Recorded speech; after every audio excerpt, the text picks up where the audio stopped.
p.m. As a reminder, Emily Chandler is serving as our meeting host. So if those of you online have connection problems or issues with the technology, please contact Emily through the chat feature. A reminder that today's meeting is being live streamed on the Conservation Authority's YouTube channel. Please refrain from whispers or side conversations while the meeting is running, as they could be picked up by the microphones. When the overhead squares glow red, the microphones are muted. If you are a board member attending online, please have your camera on during the meeting, especially during the voting. And I believe we have online Scotty, Harj, Peter, Anna, and Hugh. Welcome. So with that, I will read our territorial acknowledgement. We will begin by acknowledging that the land on which we gather is the traditional territory of the Attawandaron, Anishinaabe, Haudenosaunee, and Lenape peoples, who have longstanding relationships to the land, water, and region of southwestern Ontario. The local First Nation communities of this area include Chippewas of the Thames First Nation, Oneida Nation of the Thames, Munsee Delaware Nation, and Delaware Nation at Raventown. In the region, there are 11 First Nation communities and a growing Indigenous urban population. We value the significant historical and contemporary contributions of local and regional First Nations and all of the original peoples of Turtle Island. So moving on to item 2, modifications to the agenda. At this time, I would ask whether anyone has any modifications to make to the agenda. Okay, seeing none, there is one that's come to our attention. The City of London wishes to make a delegation presentation. We have Mayor Morgan with us, as well as Budget Chair Councillor Pelosa. So we need to address our procedural bylaw. So the motion that we have in front of us is that, notwithstanding the policy, that the Board of Directors modify the agenda to include item 4.1, delegation by London Mayor Josh Morgan and Councillor and Budget Chair Elizabeth Pelosa. So moved. So Sandy, you'll move that. Seconded by Tom Heeman. Okay. We need a 2/3 majority to pass this amendment. So with no discussion, then I will ask for all those in favor of the amendment. Opposed, if any? That's carried. Okay, thank you. So item 3, declarations of pecuniary interest. I'll ask at this time if anyone has a pecuniary interest to declare. Being none at this time, so noted, but at any time throughout the proceedings of the meeting, if you do find yourself in a pecuniary interest situation, please alert the chair accordingly. All right, so we'll move into section 4, presentation and delegations. Again, we have with us Mayor Morgan and Councillor and Budget Chair Pelosa. They have circulated a letter that was provided to board members prior to the meeting. So before we enter into the delegation, there's another motion, again, dealing with our procedural bylaw. The motion reads that the board extend the time allowed for the delegation from 10 minutes to 30 minutes. And in this case, it's a simple majority needed to pass the motion as per administrative bylaw. Moved by Brian Petrie, seconded by Mark Schiedenberg. Any discussion? Seeing none, I'll call the question. All those in favor? Opposed, if any? That's carried. Thank you. So welcome Mayor Morgan and Councillor Budget Chair Pelosa. The floor is yours. Thank you for having us this morning. I served on Kettle Creek Conservation Authority myself last term, so I appreciate the work you do. So just thank you for staff and the board for the efforts you do and for taking us on such short notice to pass committee, but we're mindful of leaving ample time for board considerations and discussions without us. And then realizing summer's eventually coming and we're on a short timeline to that as well. Also mindful that the counselors you have appointed to your board are sitting here in their capacity of board members of this board, not as city councilors, but always happy to wear those different hats and have conversations as needed. As you know, London uses a strong mayor's budget. The tax rate has been elevated. Residents are looking for some relief and conversations.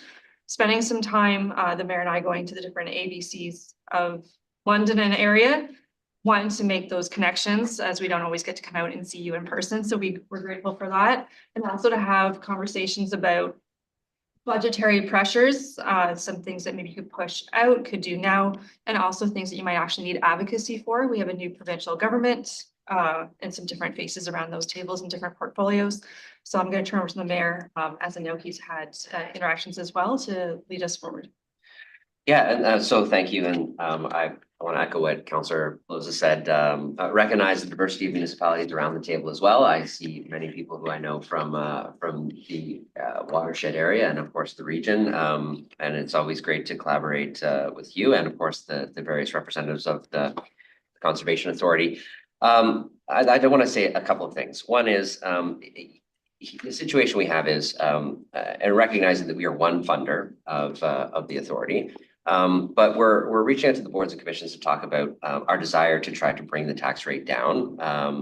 And traditionally, what the municipality has done is engage in its own service review program, which has been very effective over the past decade. We've carved about $50 to $60 million out of the municipal base budget or avoided increases, and that's about $250 million through without any service cuts or significant job reductions of any kind. It was a long time coming, going department by department through various tools. I know the Conservation Authority participated in a service review training session that we did, which is not in-depth, deep service review training, but highlighting a number of the tools that the city has used successfully over a number of years. What we know is if we want to bring our municipal budget under 5%, we need to find $13 million, and we are not going to find that in the civic municipality this time around. I mean, the most we've ever found is about 7 or 8 million. And as we continue our service review program, you kind of run out of spaces to look eventually. So our staff anticipate trying to find around $8 million again this year. That may involve a conversation about service reductions in some areas, which council will discuss. But what we know is we probably need about 5 million from the different boards and commissions, not each, but total. And we didn't establish hey, maybe everybody can give 1.5%. We recognize that different organizations have different rules and different needs at different times, different pressures on them. And so that's kind of the total amount that we're going to try to seek, but certainly not expecting that everybody needs to contribute proportionately. Again, different organizations have different priorities.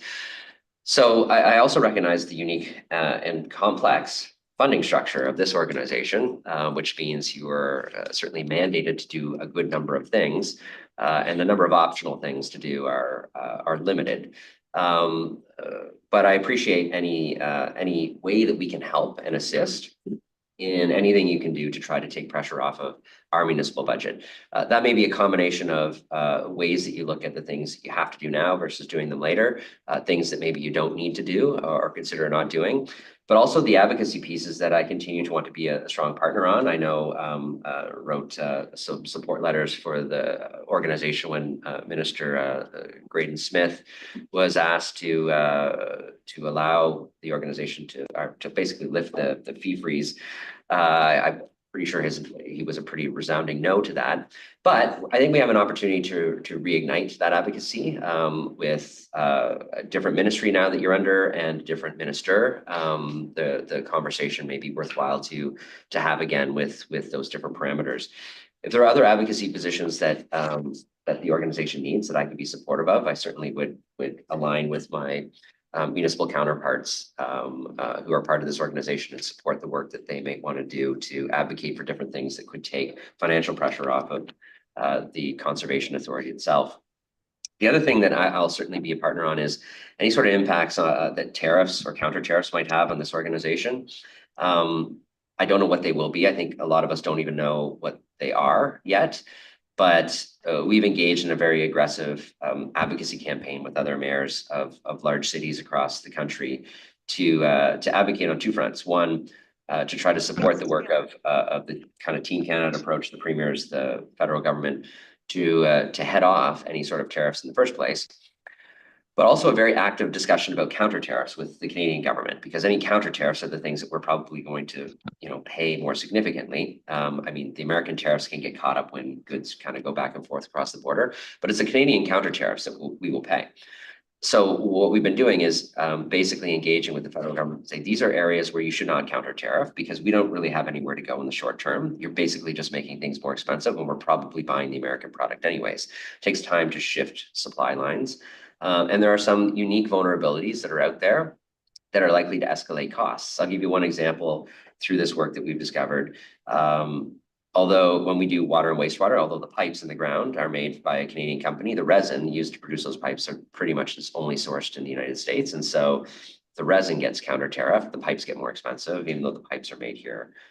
So it can get very complex, but all that to say, I'm very interested in anything that the authority would want to share with me about the types of things that you need the federal government not to counter tariff, or if they do bring in counter tariffs and you realize that they've done something that is escalating your costs, to engage with me so that we can go, because we don't expect that they will get it right off the bat. And we are asking them for flexibility. If they tariff something that is problematic for municipalities or agencies, boards and commissions, that they would have the flexibility for us to come back to them and say, you really need to take this tariff off and maybe shift it to another good where we can find alternatives. Finally, if there are unavoidable cost pressures through this that organizations are going to face, as the Canadian government collects these counter tariffs and fills up a pile of money somewhere, we're also advocating to say you need to assist organizations at the municipal level and the entities that exist at the municipal level with their rising cost pressures so that those don't all just fall on property taxpayers. So those are kind of our advocacy that we're working on that I think I also wanted to raise as part of this discussion, because I know it's not just saying, can you find a way to save some money, but can we work together to try to avoid any upward cost pressures that global circumstances might put on all of us as well. And it wasn't our intent either to have like super detailed, super extensive discussion for you today, but to just outline where council is sitting, give you lots of runway to think about it, have discussions. There's always the chance to ask through your chair or vice chair or whoever any information you want from us or the municipality on what we're thinking or what we're doing. And of course, I would anticipate this is the start of a conversation of the work that we do together rather than, we ask and you decide whether you say yes or no and what you're going to do, but more of a collaborative partnership, which is why Councillor Close and I, instead of having a letter sent to all the boards and commissions just saying, help us find some savings, we actually wanted to come in person to as many as we possibly could to engage with our colleagues around the tables and start more of a discussion than just a flat out ask and then disappear. So that's what we came to say. I don't know if there's anything that I missed you want to add. You didn't miss it. The only thing I would just highlight is that our next, as I share the budget, our next formal budget meeting is May 22nd at City Hall. If the board had any correspondence they wish to formally send back for it of where you're at, or just an outline of help for advocacy or of time of our staff or anything, and then you want feedback, that's the next time we say formally it's budget, just for your aware of our timeline. If you have any questions? Yeah. Depending on what your procedures allow. Good, thanks, Mayor Morgan and Councillor Pelosa. I guess I'll just start with some overall comments. Thank you for coming and being here in person. That means a lot to the board and the staff. We value the partnership that we have with the city. It's not a transactional thing. It's a one-to-one thing, and we appreciate you're taking the time and the attention to come to us today and make your presentation and provide us with a letter that encapsulate your thoughts and outlines what your concerns and proposed direction is with respect to your budget. I know we have two past chairs of the board here and some seasoned veterans on the board that are familiar with the budgeting and the budgeting pressures through the years. So this isn't new. It's more of the same, and it's a challenge that we all bear together. I guess the other, like we've noted that your committee reconvenes in May. So there will be a motion after this discussion is over. There will be a motion for the board to direct staff to bring some information back to our next board meeting in April, so that we can try and facilitate your May timeline.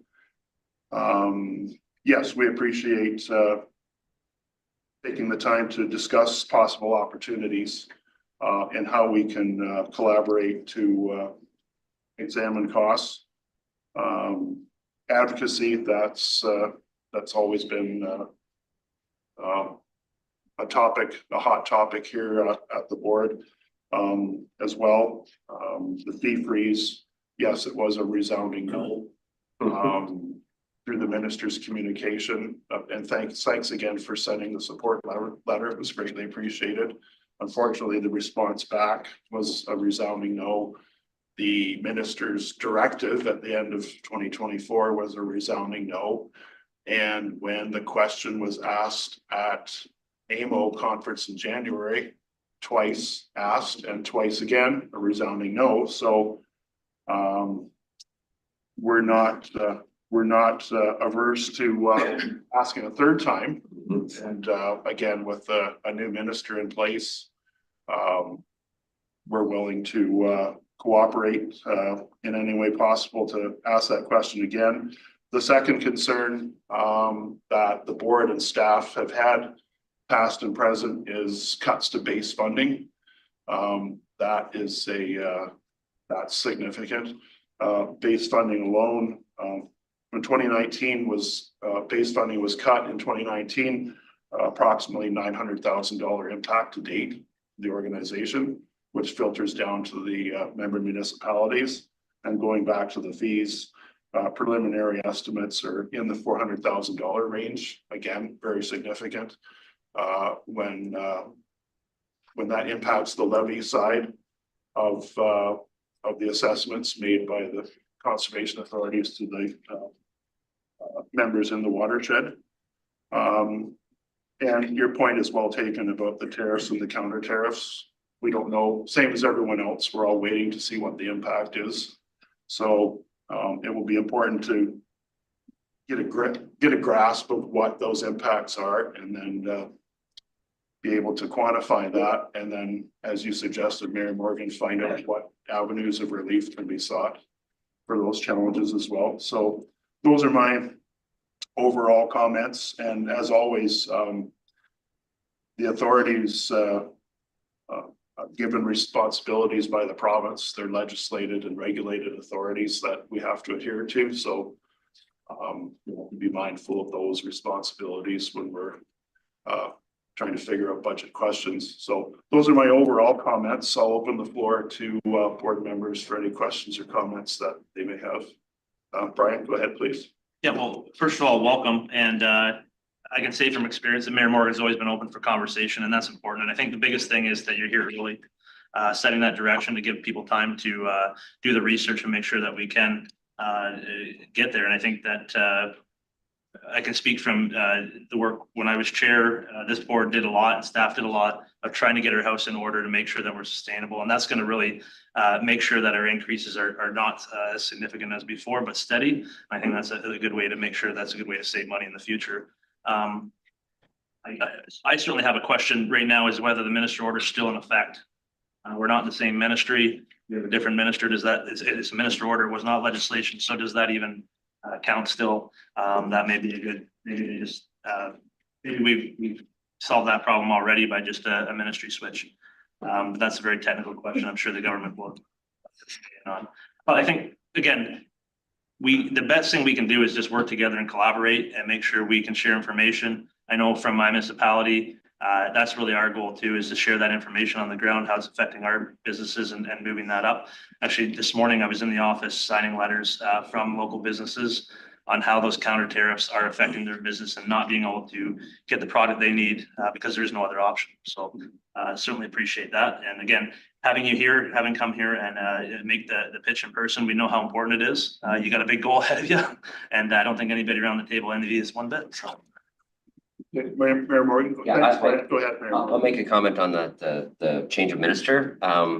I think everything can change when a minister changes. So when you look at the change between Minister Clark and Minister Calandra, there were a number of Minister Clark's initiatives that Minister Calandra essentially backed off on right away and reprofiled and either canceled or went in their own direction. So, it's kind of up to the will of the new minister on what they kind of want to take on and what they don't. But I would say, in my opinion, it's a ministerial order.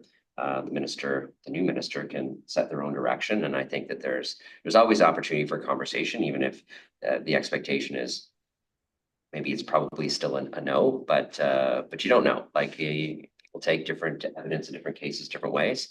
And sometimes there's opportunities to if not on that, maybe open up a area that we can partner on. So I would say that it's probably it's worthwhile us to reignite our advocacy on that if the authority is willing. Okay, thank you. Sandy, go ahead, please. Just to be clear, we're talking about change to the 2026 figure in the multi-year budget. Is that correct? That's correct. So we're looking at a report back at our next meeting in April. My understanding, maybe staff can clarify through the chair, the process review that we are paying for to help us streamline our activities, which may result in cost savings. That's not scheduled to be completed with ideas until after this period of time. Is that correct? That's through the chair. Yes, that is correct, Sandy. I'm looking to Jen. I know the initial timeline was in June for wrapping up those, but so that's what we're thinking right now. So I'm kind of envisioning the report that comes back would have maybe even a shopping list of things that can be done and things that are recommended or things that are also not recommended. I think it would be important to help in the work that the mayor and the budget chief are doing is to understand that we've looked at a number of options and trying to look, in every cushion for a nickel and a dime, but that it wasn't just a superficial look. So through the chair, is that something staff is thinking about in terms of its presentation to us? Yeah, through the chair, certainly. Those are the types of things, looking at both the opportunities that might be there, but also what might be those potential impacts. It's already mentioned about some of the legislative requirements that we have with our legislation when we're dealing with Section 28 permits. There's associated timelines with that. So having those impacts realized, a service level review, for example, might not be desirable because we wouldn't be able to meet those timelines.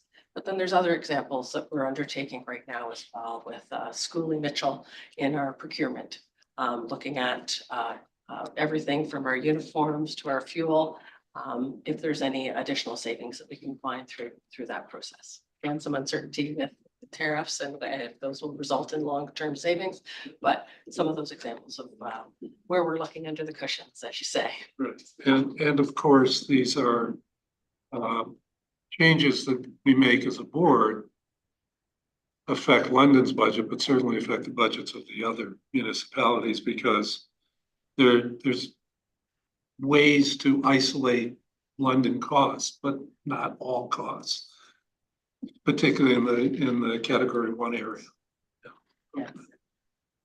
If I can respond to that through the chair, I would just add too, with London, it was outlined by Mayor Morgan that our budget process with the city is very complicated in that, the amount that is category 1 and would fall under that levy contribution that's divided through all of our member municipalities. Then 40% of that is then the tax base levy. The other 60% falls under the water and wastewater rates. So I believe through the mayor, the discussion here is really about that tax levy, that reduction that's being proposed. So Again, the city contributes right now about 64% of the modified current value assessment and apportionment. The rest is divided again by that CVA, and that CVA gets updated annually too. So we have a number of things that are potential changes that could impact how ultimately any savings are provided to the city. So last question, again, maybe through you to staff or to our guests, is how does this all dovetail into the budget setting process for 2026? Because traditionally, my understanding is our staff meet with the finance staff at the city, and things get then transmitted up to ultimately to the mayor's budget. So will there be some back and forth after your May 22nd meeting that comes back and before we actually finalize things? I'm just trying to sort this out because we won't approve our 2026 budget until February 2027, February 2026. So I'm just trying to figure out the timing and what stresses that might put on our staff.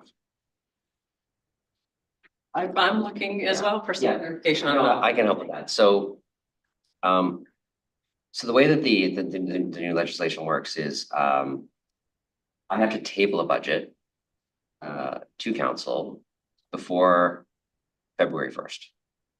At that point, when I table the budget, like actually table the budget, there's 30 days for council to amend. And then there's 10 days after that for me to veto. And then there's 15 days after that for council to override a veto. So what we've traditionally done is move our budget process into the actual, do it before the year actually starts, especially given it's always odd to have spent a month of money before you decide what your budget is. So except in an election year, we've moved our budget process to the fall. So, I will table a budget around the October timeframe. But up until that point, I can basically change anything. The process that I've outlined in front of that, because I don't believe in just doing it myself, is a process that involves council and the decision-making and the public engagement piece, which is why we've structured a series of budget committee meetings to talk about the types of changes that we would want to make, have time to engage with the boards and commissions. The work with staff can still continue. Staff have the direction for me to go out and have conversations to seek. So that will still happen, but I think at a political level, between us and the boards, we wanted to outline that, this is the direction that council has told our staff to go, but also that there's a partnership here that we have. Ultimately, if you don't have to have everything by the May timeframe, that's when council will discuss it. And if you have information by June, pretty much into August, there are things that I can do to still add stuff in to the budget. And I'm not going to say, sorry, it's too late to add your savings in. I'll find out. I'll find a way to make that happen if you need to, even at the last minute. And we can even, in a worst case scenario, have a budget submitted and amended through the budget process when council debates it. Right. So I think all the way up until we actually approve the budget, there's an opportunity to take ideas that come forward. I mean, obviously, it's more ideal the sooner, because then there's more chance for public engagement, council engagement, discussion, thought about the consequences of such actions. But if you're doing most of that work and it kind of comes closer to the end of the process, I would say it's never too late to save money in the budget. So I'll table it. But even up until council approves it in November or late, I can't remember the exact timeframes, but we can get those to you. Up until we approve it, like we can make any amendment to it. We meet again in June and then June 11th, and then a break for a couple summer months, and then back again in August. I will certainly send those timelines and tabling the budget through to you, Mr. Chair, for attachment to the minutes, just for your staff and board are aware of the timelines that we're formally working off of, but as the mayor stated, we're open to any conversations at any time. And the reason why I can't say, here's what I'm doing in the budget, aside from the general direction setting, is if I approach anything that legally could be interpreted as tabling a budget, I trigger the legislative timelines to completion. Like if I accidentally said like, well, this is the budget, so deal with it. All of a sudden, I've started a 30-day timeline unintentionally to complete the budget process. So I'll be very intentional about, this is the point at which I'm actually tabling the budget. Everything up to that point is conversation, dialogue, and working towards building the budget. So it's a little bit odd and different, but it's the way that that I have to do it. But my intent is to do this collaboratively. I mean, I know there's lots of things that I have powers to do now, but whether it's hiring the city manager or doing other things, I believe in a very collaborative approach with both council and the.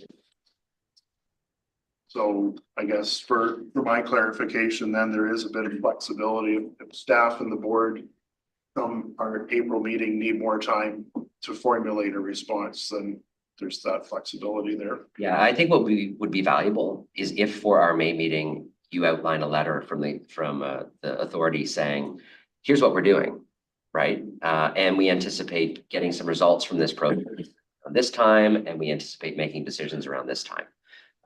I think that's very helpful because it shows what Member Levin said. Regardless of what we submit, we want to outline the work that we did and how we dug into it. I know there are other boards who are taking different approaches. I can tell you, I know the police board has formed its own finance subcommittee to do a specific service review process to try to dig in and then return savings through an intentional process.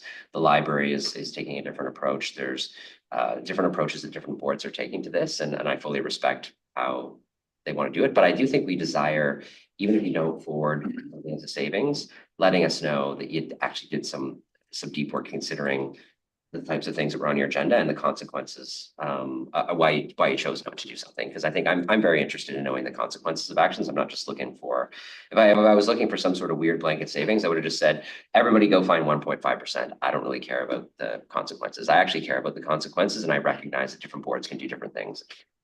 It also points to best practices that if you could say where you've looked, or what's also a bad idea is other agency boards and commissions look at those public correspondence. It's like, oh, we didn't consider that. Or like, oh, they're right, that's a huge red flag. Like, let's avoid that service area. And of course, the runway we're trying to give by doing this now is like lots of time. And we appreciate that greatly. So any more questions? Tom, go ahead, please. It's just comments with respect to advocacy. I think the WECI funding hasn't been updated in quite some time as well. And I don't completely understand how that would impact the 3 different tiers of funding, but I know that's, it affects hazard control and in addition to habitat. So I think that would contribute to some base funding. And again, that's climate change preparation. And if they're not investing in it for multiple decades, just keeping up with inflation, that's kind of a problem. And then likewise, if we were to declare certain assets surplus and have an asset sale, the minister is allowed to direct us how those funds are spent. And so depending on how that conversation goes, it may be helpful to have some letters of support in terms of where we can allocate those funds. Anything further? Paul, go ahead. Through the chair, a question for the delegation. It has to do with the line in your letter that we received yesterday about as well as there are capital expenses that could be delayed or phased over a longer time frame. And there's no doubt that the City of London has been levying significant dollars in the last few years for projects that benefit the City of London, specifically the London Dyke projects. Is there any feeling at the city level that those projects have been overly aggressive in their timelines, and any concern about future projects, whether it's, I don't know how much more work there is to do in London Dykes, but other works that would be levied to City of London could be put off without having adverse effects? I'm just curious about the capital end of it, because our staff tells us that in a lot of cases, we're kind of behind the 8 ball on capital projects, and every dollar we don't spend today is something that we have to spend more money on down the road because everything gets more expensive. So I just wondered what the city's position or your position as mayor is on capital projects and where there's potential there to stretch them out. Yeah, so I'll share my position. It's in alignment with the mayors of the Big City Mayors Caucus nationally. So the 23 largest cities are in alignment on this position. And that is, we recognize that we have capital plans. Some of them, I mean, ours is $250 million a year. And we recognize that that is an economic injection into the local economy as well. Not only does it prepare the infrastructure that we need, but it's an important job creation tool. We have stated fairly clearly to the federal and provincial governments that we would like to maintain those capital plans in the face of rising costs, potentially due to tariffs.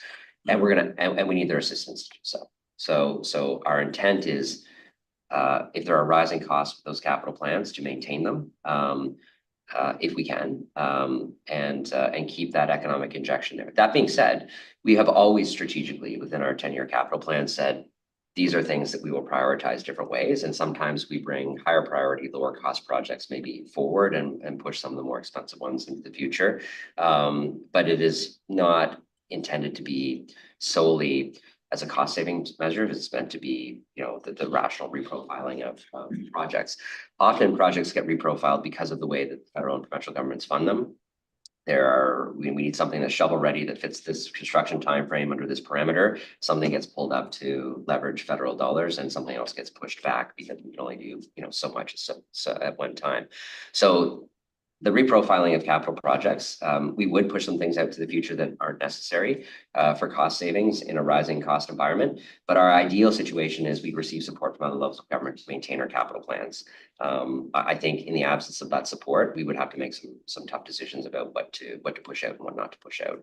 And none of that has been decided. Our first priority position is to, at a time when the economy might feel a little bit shaky, is not to be the ones kind of pulling stimulus out of it. So just a follow-up comment, I think that goes to what Tom was talking about increase in WECI funding to take care of the cost of some of these projects. Yeah. Failing that, more consultation with our staff to what priorities on projects are in London, rather than just I'll general be fair. slowdown. I don't know what that means, but it sounds like if we help with that you save money. Full So, infrastructure Okay. funding. so if you need advocacy on something like that, I just need to be briefed up, and I'm happy to help in some way. Tracy, did you have something to add? Yes, through the chair, just to highlight on Paul's comment as well, is that with some of our projects identified in London in the next few years, they are very much tied to federal funding, as well as some of the WECI funds that contribute to that. So we have a certain timeline to complete those projects. So that's one of those things where, delaying project now, and that would result in less funding availability from those other levels of government. So response to that, so delaying things to save municipal money is counterproductive in some cases. So we wouldn't do that. We're not going to delay the things that we're leveraging someone else's money for. Those are the things that we would bring forward. And I guess I'll add as well, past Chair Petrie and I have had discussions with the mayor about these sorts of things, and where we need where we need support for advocacy. The mayor has offered, in your words, Mayor Morgan, if we provide you the ammunition on the advocacy front, you'll pass those concerns along through your channels to your contacts with other municipalities and other upper tiers as well. Sandy, go ahead. Thanks, Mr. Chair. I think the discussion about the advocacy raises something in my mind that I don't think listing that needs to wait until our April meeting. I think the staff and through our chair can communicate to the municipality a list of things. WECI would be one, base funding would be two, B3s would be three, and four would be source water protection. The budget for that's been frozen as well. So it's just off the top of my head, there's 4 places for advocacy with the provincial government alone. So I don't want to see that list wait until April. And it really doesn't need, it's information from the board, but action, I think there's no reason why action couldn't take place beforehand by getting that information to the mayor and the big city mayors, particularly through AMO, to get movement on that stuff. even before we get the ideas for budget changes. So hopefully that's something staff and the chair, I'm sure you're comfortable with. And I think we've known about these things for a long time, so getting the list together shouldn't take very. Mr. Chair, if I may, would also be happy with that too, if there was the list of advocacy to make sure it was shared out to the other conservation authorities as London pays into 3. And we also have 2 water boards of ground source water protection. Just, I know sometimes it works with ministers that if it's like the whole region saying this matters, start paying attention, that we're not divided and we're speaking with one voice. Looking around the room here, the board's comfortable with giving that direction to staff to proceed with the list, advocacy list. Okay, we don't need a motion to that effect, and looking at our clerk, we'll just double checking. Okay. Yeah, we've gone past time, but I've let time go past because it's very important discussion we're having here. We don't get the opportunity to sit down with our partners every day, so I wanted to maximize our time accordingly. Just going around the room, if final call for questions. Or don't see any online, but Jim, go ahead. Thank you. Through the chair to Mayor Morgan. I'd like to really thank you for coming today and saying this from a small rural municipality. One of the things if I put my councillor hat on right now, even though I'm at this board meeting, one of the things I do hear, and I do represent 3 small areas, is that when they talk about what the tax levy's been the last, say, 3 years and the bigger numbers, they tend to look at us in such a way that there's not much we can do because we don't have London's buy-in, and they're controlling 50% of the weighted average. So I think for those municipalities, they're going to really thank you for showing up today and giving us a little bit of thought. I think staff hears you. I think the board hears you. And I think we will do what we can moving forward. Thank you. Thanks, Jim. And I would echo Jim's sentiments as well. I've only been on the board since the start of 2023, but I have been paying attention to some of these issues prior to 2023, and they're not going away. So anything we can do collaboratively together only make things better for all the municipalities in our watershed, as well as the organization. So again, we thank you for attending and presenting to us, and we look forward to continuing the conversation and working together at a staff level, but also at an elected officials level as well to see what we can accomplish together. So once again, thank you. And I guess there's one final motion here to give to the board for their consideration. Having received the delegation, the intent is to direct staff to report back to the board on potential opportunities and impacts to the Upper Thames River Conservation Authority. To report back with a first report at our April board meeting. And that would get the process started. So Brian, you'll move that. Paul, you second it. Any discussion? Seeing none, I'll call the question. All those in favor? Opposed, if any? That's carried. Thank you. Thank you very much. You're welcome.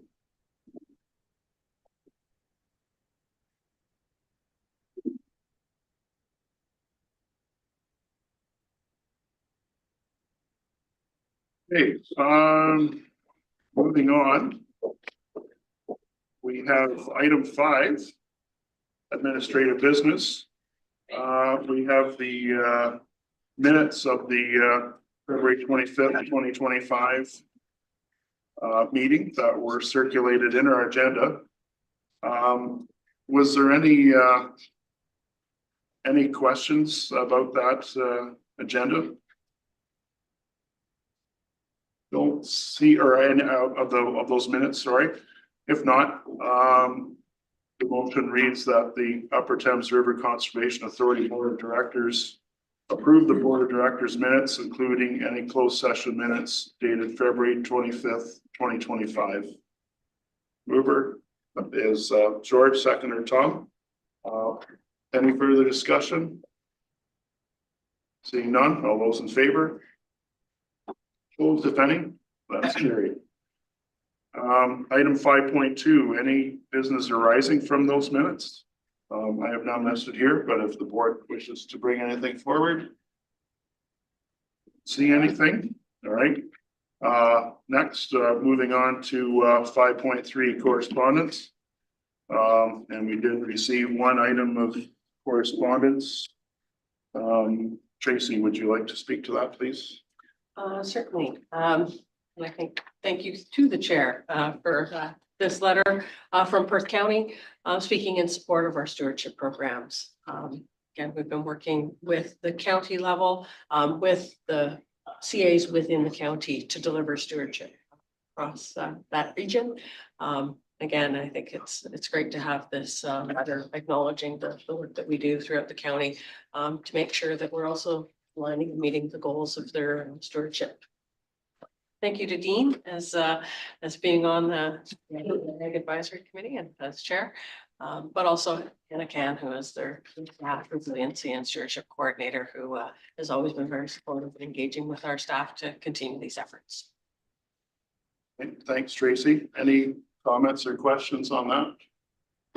I guess I'll only add I'm just the messenger and I'm happy to be the messenger in this case.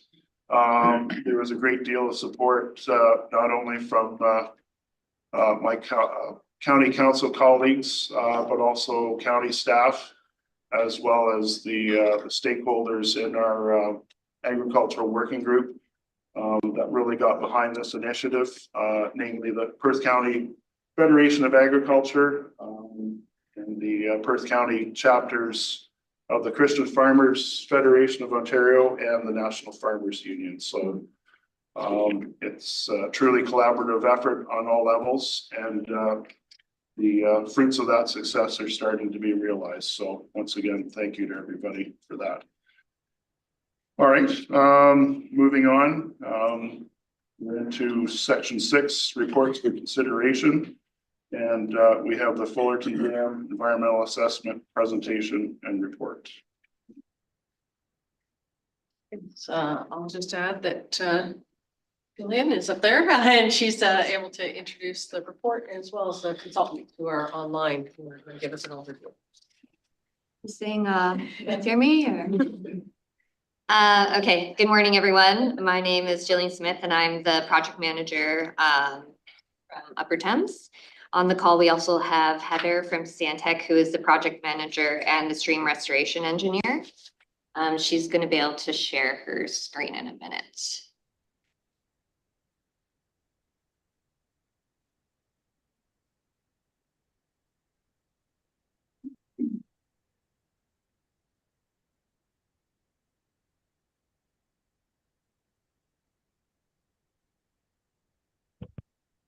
You got me? Go to the next slide, Heather. Okay, so the Fullerton Dam and Reservoir are located at the Fullerton Conservation Area in the municipality of West Perth. A class environmental assessment for remedial flood and erosion control projects is being prepared to support the long-term planning of Fullerton Dam. Upper Thames River watershed is located within traditional territories. There are 10 First Nations whose traditional territories overlaps with the Upper Thames River watershed. Fullerton Conservation Area is located on the North Thames River, which feeds into the Fanshawe Lake and then into the Thames River.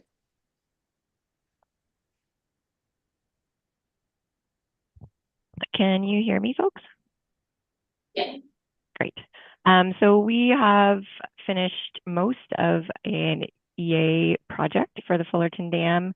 You can see where we are in the process by the yellow star. So we have initiated, we have done some public notification, we had a virtual PIC, we have prepared an environmental study report, and we, with your permission, will be filing our ESR for public notice, where there's a 30-day review period.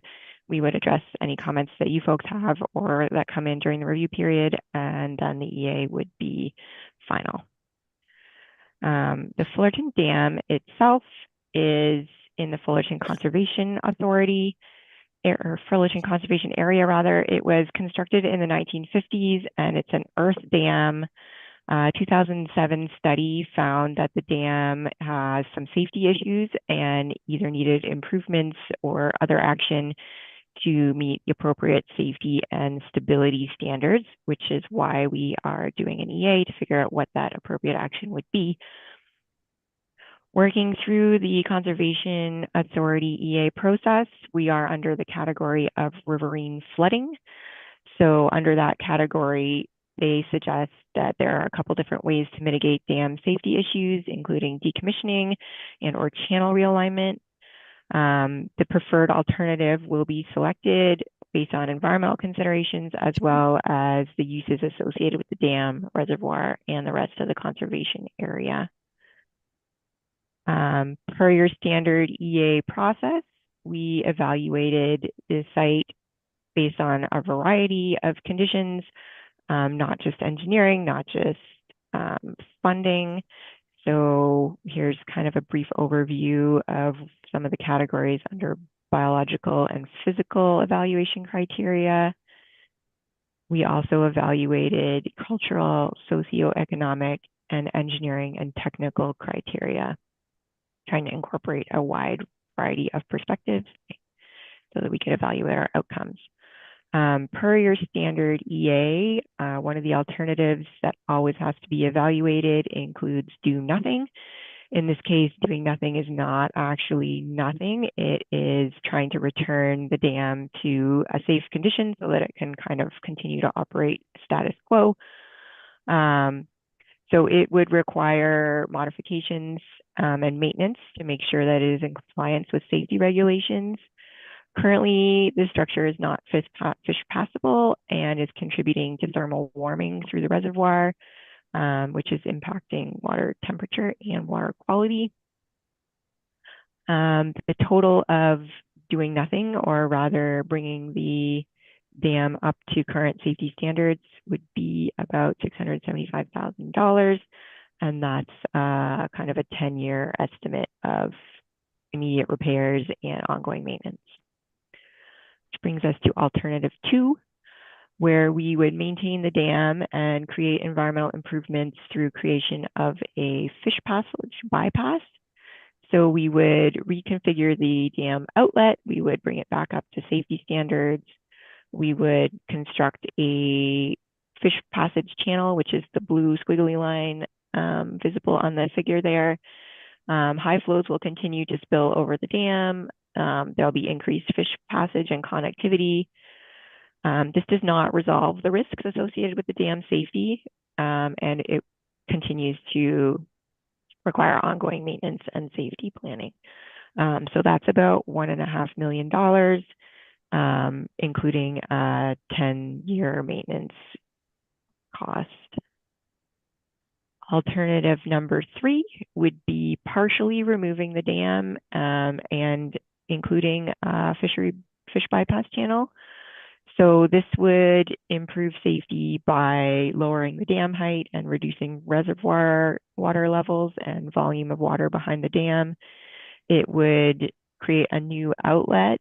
So the existing failing outlet would be re-envisioned. Some of the reservoir footprint would become terrestrial habitat as opposed to aquatic habitat, with the possibility of including some wetland. To complete this work, it would be about $700,000. Which brings us to the last alternative we evaluated, which is dam decommissioning and water course restoration. So this option eliminates the dam as a water retention structure, and it allows a naturalized channel to form through the former reservoir area. Wetlands could be constructed on the floodplain or former reservoir footprint to offset the loss of some of the habitat. This option leaves the dam as no longer being a dam. So dam regulations and safety and maintenance plans would no longer be required. And the construction cost of this is estimated to be $670,000-ish. When we put these alternatives through the criteria, we come up with this matrix where you can see that we've evaluated the physical, biological, cultural, socioeconomic, and engineering technical, including costs of each alternative.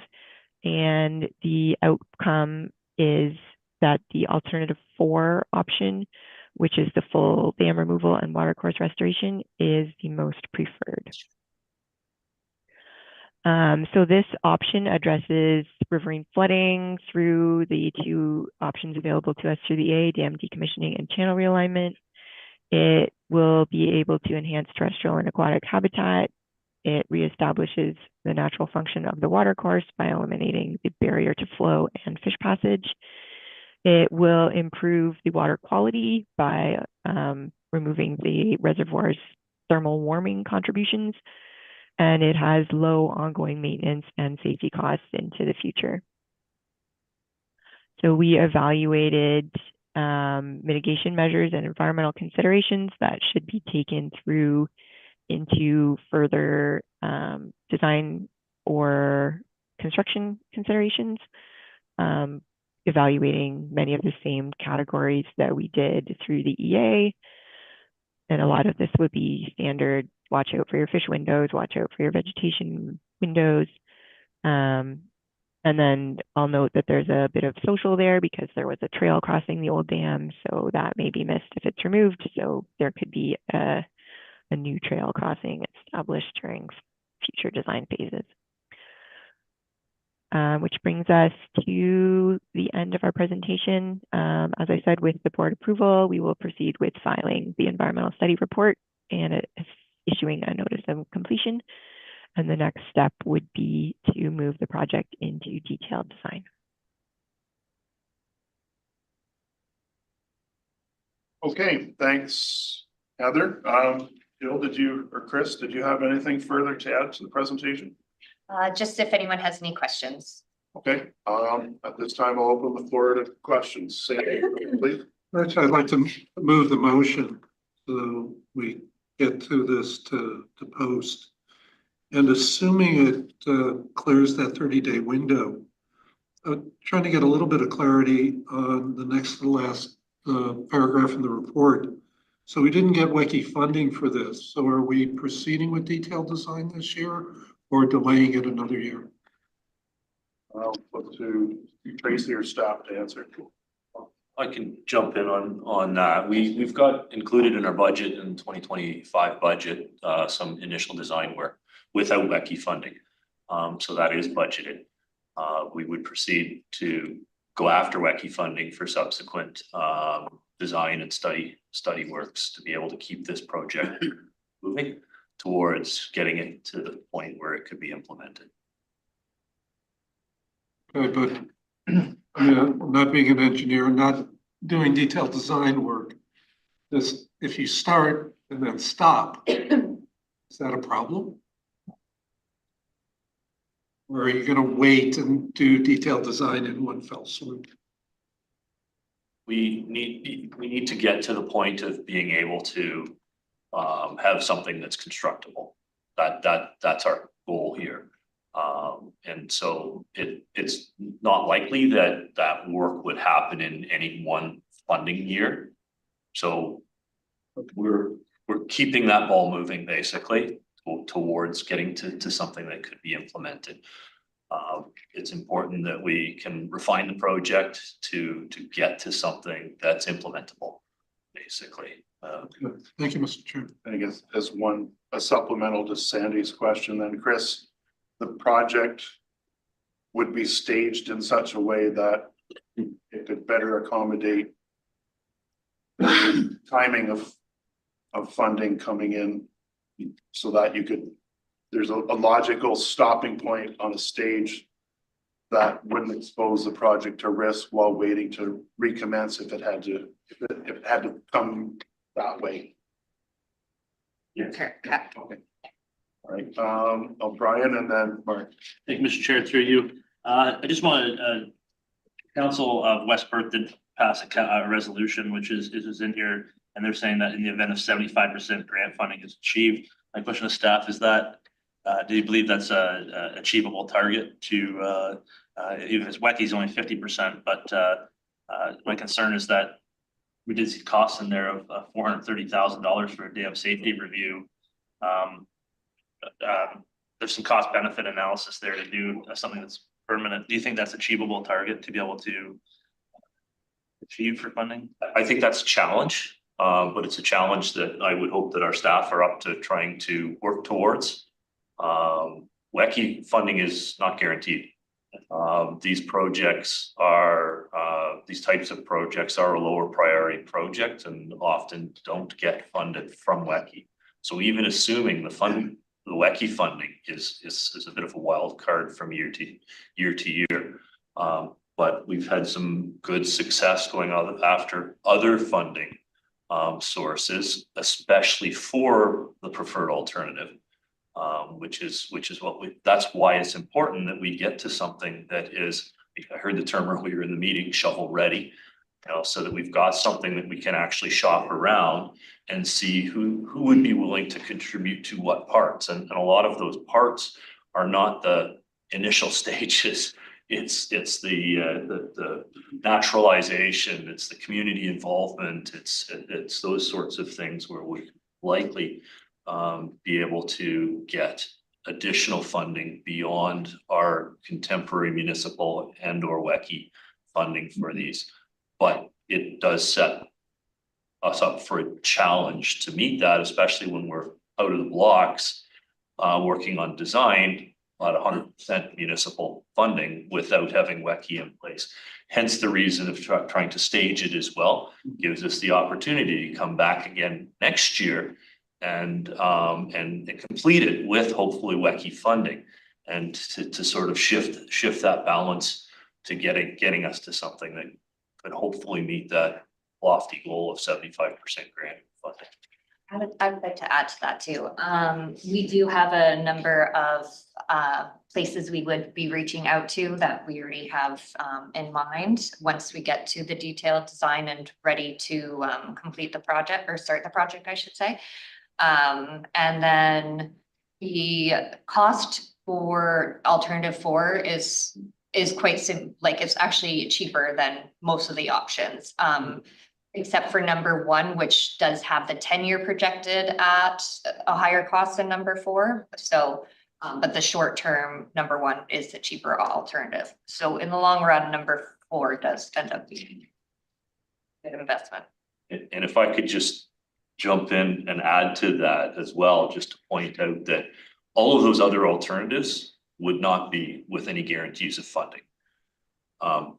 They could largely be done at the municipality's expense, possibly with WECI funding. But keep in mind that WECI funding bonuses a decommissioning project and doesn't do that for the general capital maintenance projects. So it does give it a little bit of an advantage over those other projects, but not a very significant one. Important to point out that, going after 75% for decommissioning, while challenging, is much better for the municipality than proceeding with any of those other alternatives. Fanshawe Conservation Area. If you know the extension of the person you would like to reach. Any of those other alternatives, which would be at 50% or less grant funding. Yeah, well, thanks very much for that information, and that's kind of what I thought. But so I'm assuming that if that is not possible to achieve, there'd be conversations with West Perth on options to proceed or not proceed. I guess my fear is that if we set too high a goal, we don't get to the outcome that we're looking for, and then all of a sudden you end up in a time period where you have to do that expensive safety structure review, and so hopefully that will be, that will be the case. But thank you. But I'm happy to support the recommendation today. This as a point of information, at the West Perth Council meeting when they rendered their decision, there was no discussion about, and there were questions, but there was no discussion about entertaining the other options when it came to focusing on an option, this, the number 4 option was the option that, the council agreed upon. So just as a point of information to the board and the staff. Mark, you had a question? I guess, first of all, I'm curious, the Fullerton Conservation Area, 34 hectares, who actually owns the property? Is it owned by West Perth? Is it owned by, it's not owned by the Upper Thames Conservation Authority, is it? We own the, to the chair, we own the property, UTRCA. I guess my follow-up to that is what does that pond area, the dam area look like, say, after the big snow melt in the spring versus end of November versus the hottest day in July? As far as, I'm also thinking about livability of turtles and stuff like that on the property. And I go back to sort of my experience in reading back on what happened with the Hodges Pond scenario, which was owned by the county of Oxford in Norwich Township, and the work that was done there, it almost became non-livable for animals and fish because the waters got so warm in July. It was like a pea soup. Before they took the dam off. I think the scenario that you're describing is a very common one and we're faced with in all of our small ponds behind the small dams, where they filled up gradually over time. They are temperature sink, like they warm the water up. The water is becoming less and less deep. So those impacts are greater and greater, eventually transitioning almost to a wetland type environment, and with the risks associated with still maintaining a dam that's doesn't meet current standards. It's a common situation that we're in, and hence I think the reason why we're entertained the position to move towards decommissioning these when that was possible. Paul, go ahead, please. The report said that 2007 dam safety review identified problems, and has there been any remediation work done to this dam in the last 18 years? Nothing significant, no. So for up till now, it's been option number 1. Correct. Now we're moving on to option number 4. Okay, Jim, go ahead. 2 questions. I'm just interested in knowing, since 2007 or to date or whenever the EA started, approximately how much have we spent there? I was just, because we had all the numbers there for options 1 to 4, and I was just curious to see if we've almost spent as much money as it's going to cost to, get to this stage. Or So fortunately, we've have done this in 2 phases so far, and both times have gotten WECI funding.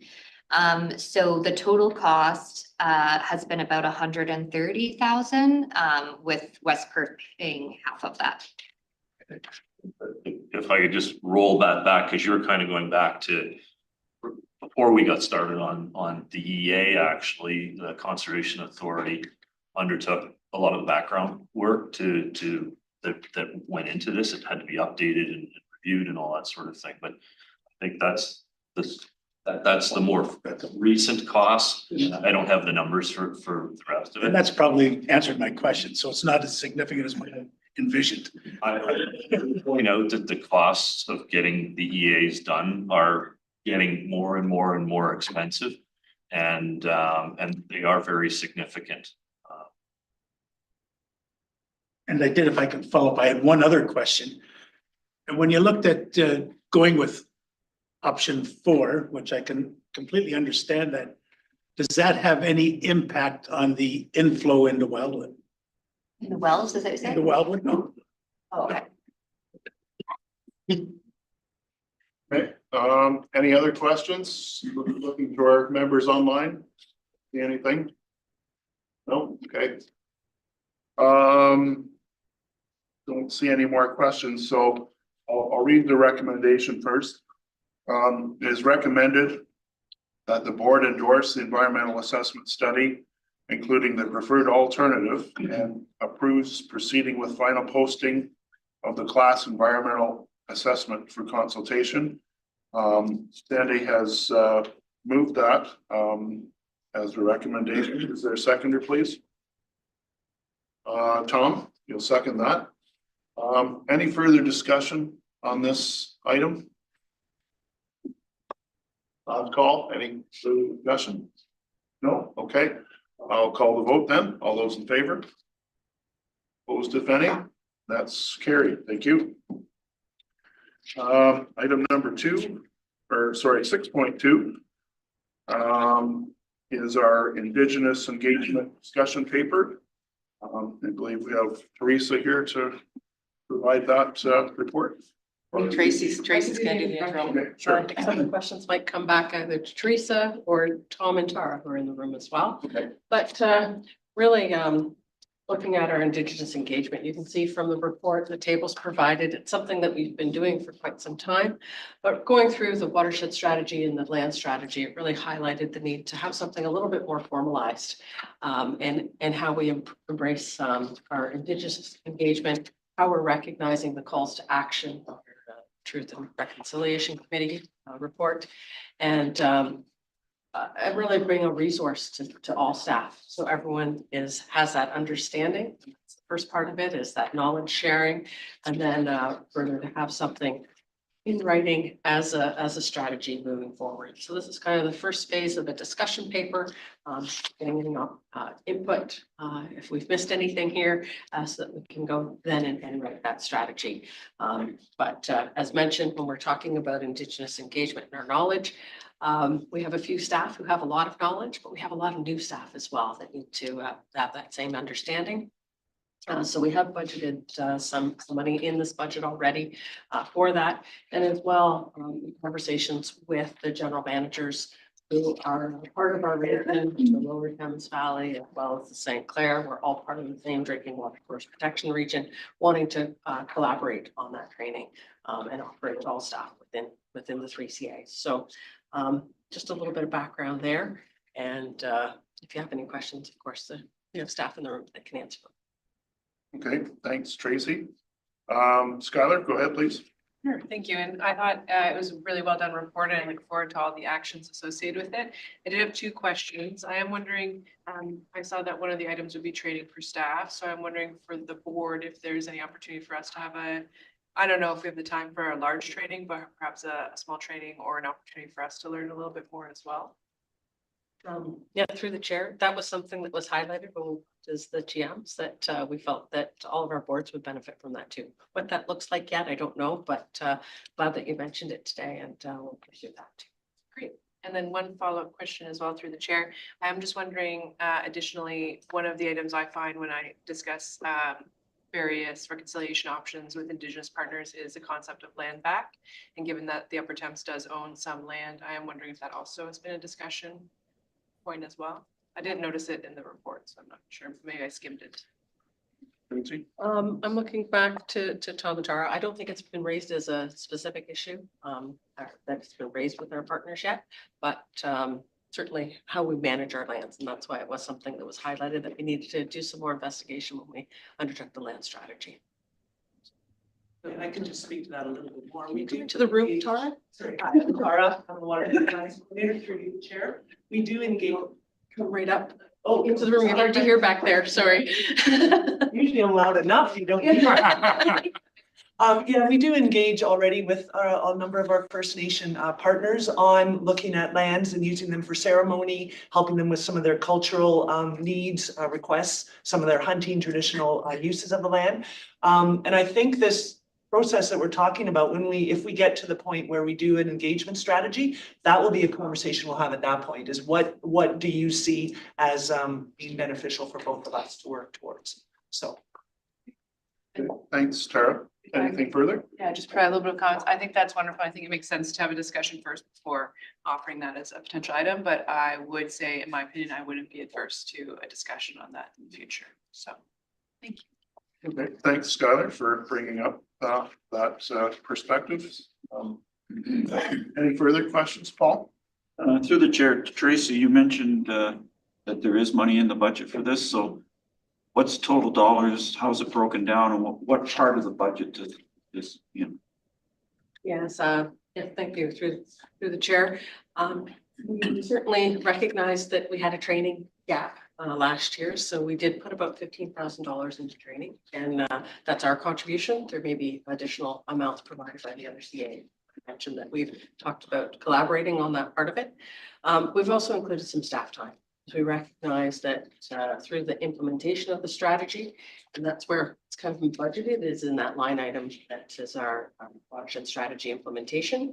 So you see some of Tara's time, some of Tom's time, and how they're going about the engagement process has been budgeted. So I think in total around $40,000 is what we allotted to for this year for the implementation of the strategy in this. 40,000 right now. And then in your response to my email, you said there was another 24,000 for implementation. Is that? That's total. Sorry for the clarification. It was around 15,000 for the training, and then the additional 24 for the implementation. So it's around 40,000 total. Thank you. Any further questions? Mr. Chair? Please. Go ahead, Anna. Yeah, thank you for recognizing me, Mr. Chair, and through you to staff. I just want to thank you for bringing the discussion paper forward. I think it's very timely. It is the 10th anniversary of the Truth and Reconciliation Report, so really pleased to see that we're starting to formalize a little bit more of an understanding around the Indigenous piece.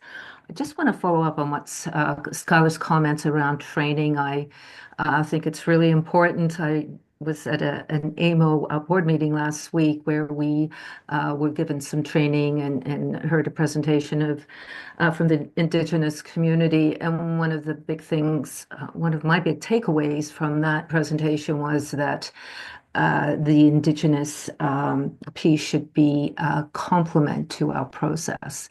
And that is something that I think is a different way of looking at things. Getting back to the duty to consult, I know that is also important that we do that. I would assume that that is also what we as a CA should be doing, maybe through you, Mr. Chair, to staff, just to have a better understanding of what duty to consult means. Thanks, Anna. Tracy, go ahead. Through the chair, Anna. Yeah, one of the examples, yes, we certainly do have the duty to consult. One of the examples is through the EA process, we just heard about. Again, it's that understanding of when and where that duty to consult is required. But I love the wording that you just said, that, you know, it should be complementary to our process anyway. And that's the purpose of the strategy, is getting everyone up to date, that same education, and then being able to apply it to our processes across the organizations. Thank you, and thank you for the work on this. Thanks, Anna, for the question. Anyone else looking online? Tom, go ahead, please. I think it's a great list of activities, and it's really interesting to see some back and forth dialogue and partnership. And I was just wondering, since we do have the Pioneer Village on the grounds here, if there's any opportunity for collaboration on that front, because again, like, we're acknowledging that these lands were not vacant lands in the past, and I was wondering if there's any discussion around evolving that narrative around the pioneers. Yes, I'll say through the chair, that's a great example of this is where we want to have conversations to fully discuss how that can be engaged through our strategy, and how we can collaborate and participate in that. Certainly the Pioneer Village has its own board of directors and things, but as you mentioned, it is on our land. So how do we treat those areas, and how can we work with them and collaborate to develop programs that recognize that past? Back to Tara and Tom, seeing if they had wanted to add anything further. Well, hi, I'm Tom. I'm a community partner specialist, and I think it's a really good point, sorry, through the chair. And I think that, you know, this is in two stages. It's the staff education piece first, and then it'll be about inviting Indigenous folks from our traditional territories that the watershed is on to have those conversations about what they would like to see in an engagement strategy. So we're going to be engaging them first about, where do you see the partnerships, working, and, whether they would say, yeah, we should reach out to the Pioneer Village, and what can we do together? But I think that's a great point. But I think just wanted to underline that the first stage was to kind of bring up the, to raise the level of awareness, through our organization. And then to do that outreach piece to start talking with Indigenous folks about, what that would look like. And the nice thing about the education piece is that we want to engage folks to do that training who are from the First Nations in our watershed. And so that will already start building those relations as then we move on to the strategy. Yes, just throw that in. Thanks. Thanks, Tom. Anything further? Don't see anything, so I guess my general observation is that the strategy will be to connect, engage, and then collaborate, if I'm kind of reading the report and reading the room correctly. So I think this will be an important first step in that process. So don't see any more hands up, so I will read the recommendation as follows. Recommendation that the Upper Thames River Conservation Authority Board of Directors approve the attached Indigenous engagement discussion paper. Mover and seconder, please. Skylar, the seconder, Harj. Any further discussion? Seeing none, I'll call the question. All those in favor? Opposed, if any? That's carried. Thank you. Section 6.3, procurement under the Buy Canada movement. Christine is online, but is unable to directly participate in the proceedings. So we'll give the floor to Tracy to carry on in Christine's stead. Thank you through the chair. Christine's voice is giving out on her today. So with this report, recognizing that there's lots of discussion around your council tables, as well as a desire as well from our own staff to buy Canada. But what does that really mean? Highlighting that we've always kind of looked at our procurement through a locally sourced as an environmental sustainable way. But in these times, it's maybe to better reemphasize that and certainly encourage our buyers. We have a number of buyers through the parks, through our staff, in procuring best value for the organization, but also with that lens to bring it heighten that preferring to buy locally. There's certain aspects of our business that would be very challenging. We have detailed technical equipment that parts are only available in the States. So when there really isn't any other options, or the options are just way too costly, considering what we're trying to fit them into. So bringing this forward as just a reemphasis of our desire to support our efforts, but again, reemphasize and recognize our purchasing regulations is to prefer to buy locally sourced supplies. Okay, thanks, Tracy. Questions from the floor. Sandy, go ahead, please. Simply, I'd like to move the motion because I think it makes sense. Okay, thanks, Sandy. Tom? Tom, you'll second? One more call for questions. Brian and then Skylar, please. Yeah, to speak to the motion, these ones get complicated quick. Actually, Mayor Morgan was on a TVO episode with Steve Pakin, and there was a good discussion on there how complicated it gets really quickly. Actually, the Township of Zora had an excellent report come back in response to a movement such as this.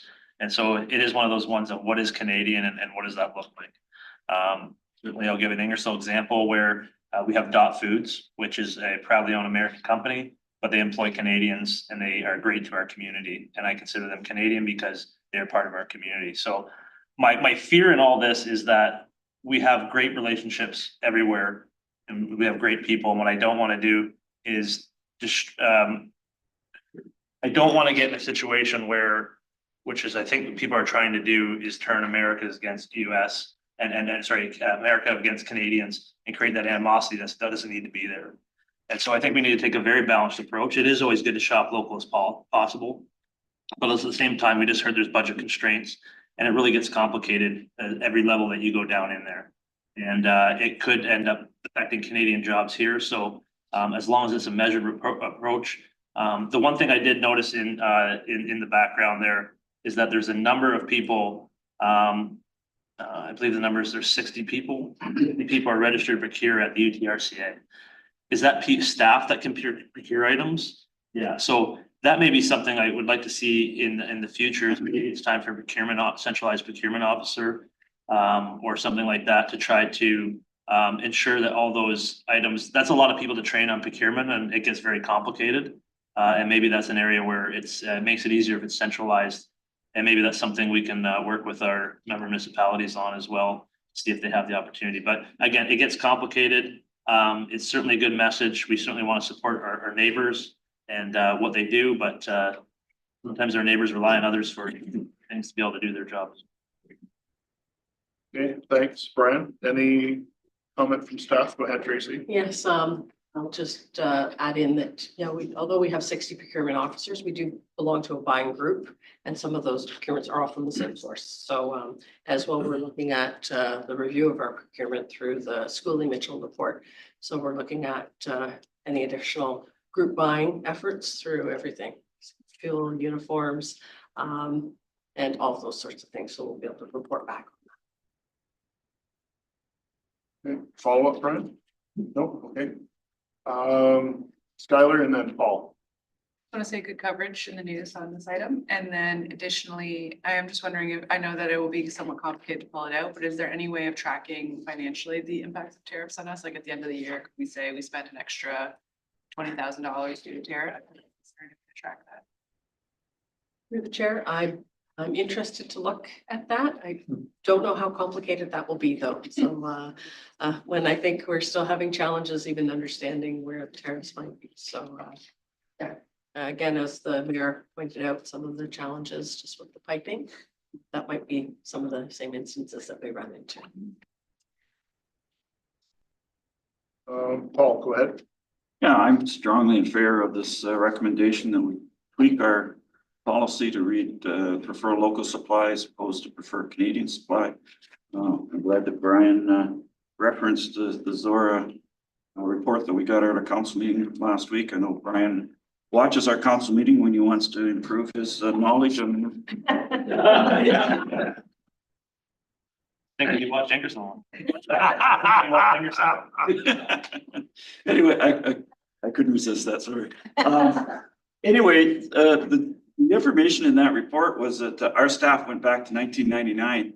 And in that time, we had an amazing 3,533 suppliers, of which only 6 had US addresses. So cutting off US addressed companies was inconsequential to us.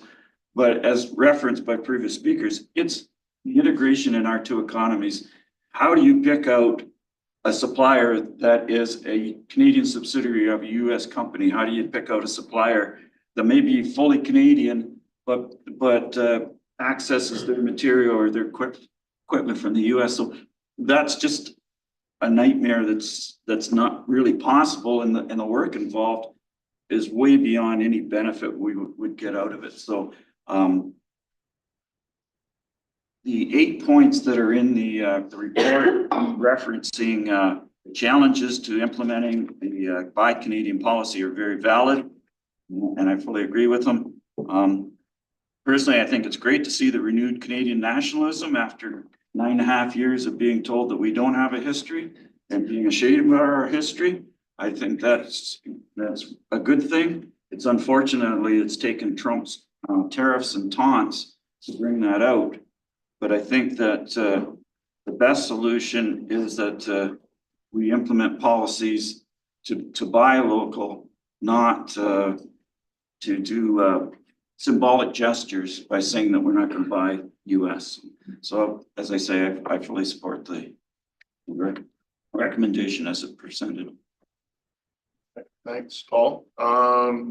Don't see any other first questions, so I'll go back to Skylar. I just wanted to convey my apologies. We have a special council meeting, so I have to run. Okay, all right, thanks, Skylar. Okay, did we have a mover and seconder on this? Sandy on top, okay. Any further discussion? Seeing none, okay, recommendation that the board of directors approve an amendment to the UTRCA purchasing regulations, which will encourage buyers to consider local supply in their best value decisions in procurement. The UTRCA prefers local supply. Moved by Sandy, seconded by Tom. All those in favor? Opposed, if any? That's carried. Thank you. Recognizing that time is of the essence, we'll move on to item 7. We have in-camera report to move that the board of directors adjourn to closed session in camera in accordance with section C12 of the UTRCA administrative bylaw to discuss a matter involving a proposed or a pending disposition of land. Moved by Paul, second by Dean. All those in favor? Okay, we're adjourned into closed session at 11:11.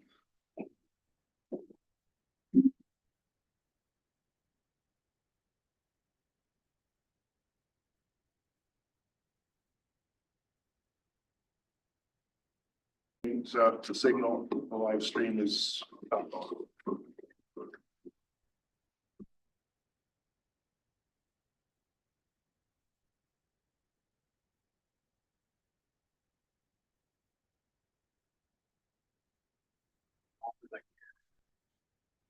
Just subscribe it about 1, so it's about back. Okay, thanks, Marty.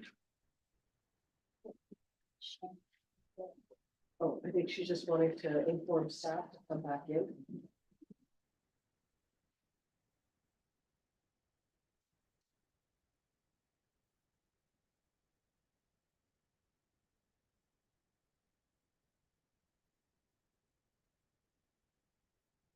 All of that, the board meeting in camera session is now over. We may return to the boardroom. Great idea. Alarm there. Like MASH. Attention, Brian Petrie, please report. Flashback, Brian. Please report to the chair's office. New, switched our phone system over to using that, so that we now need a system beyond our phones. Only longer from Woodside City Council. Her husband's passed. We're gonna lose a quorum. No. We got everybody back.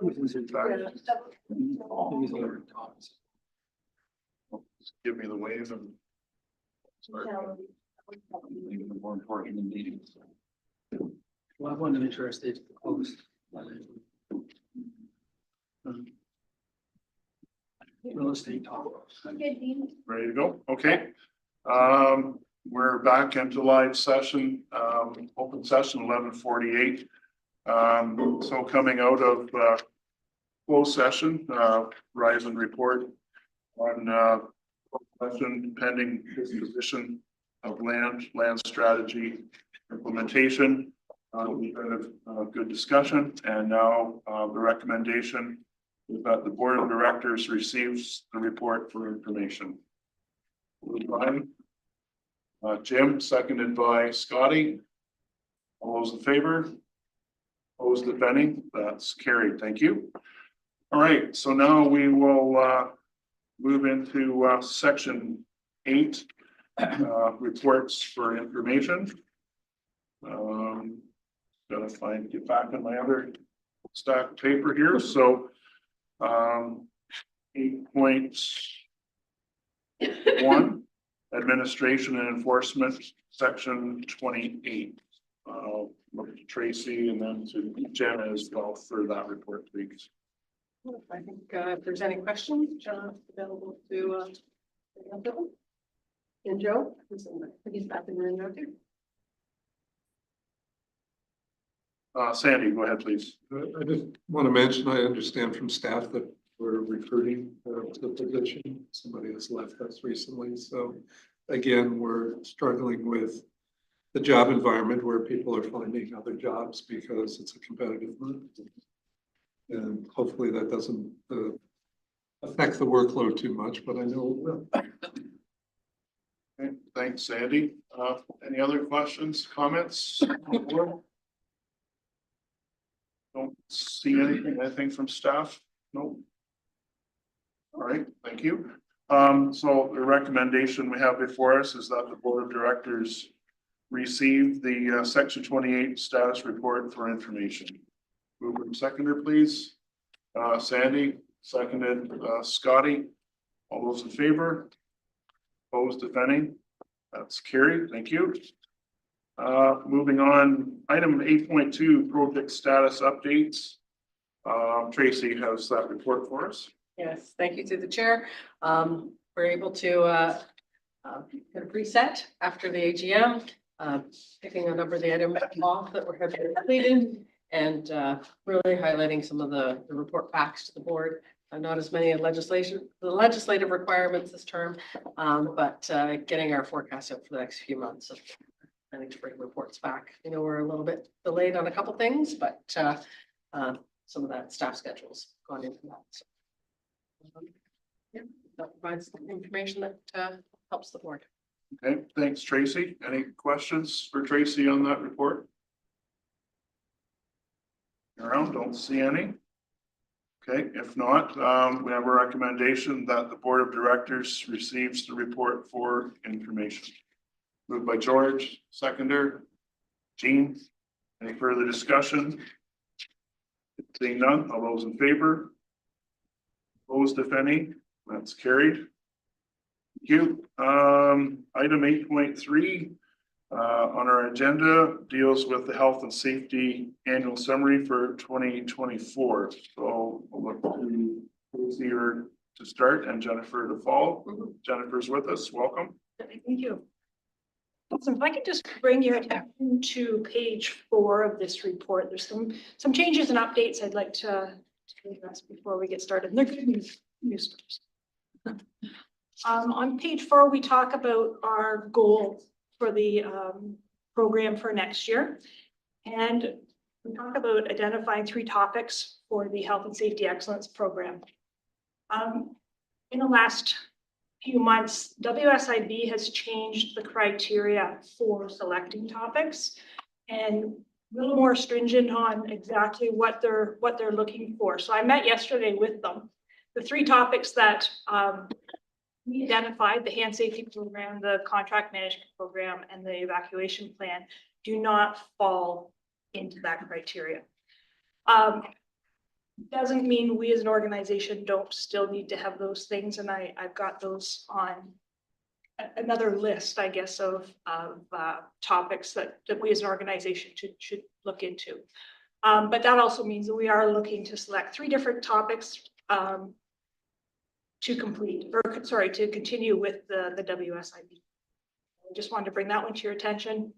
And then the other one is receive the rebate.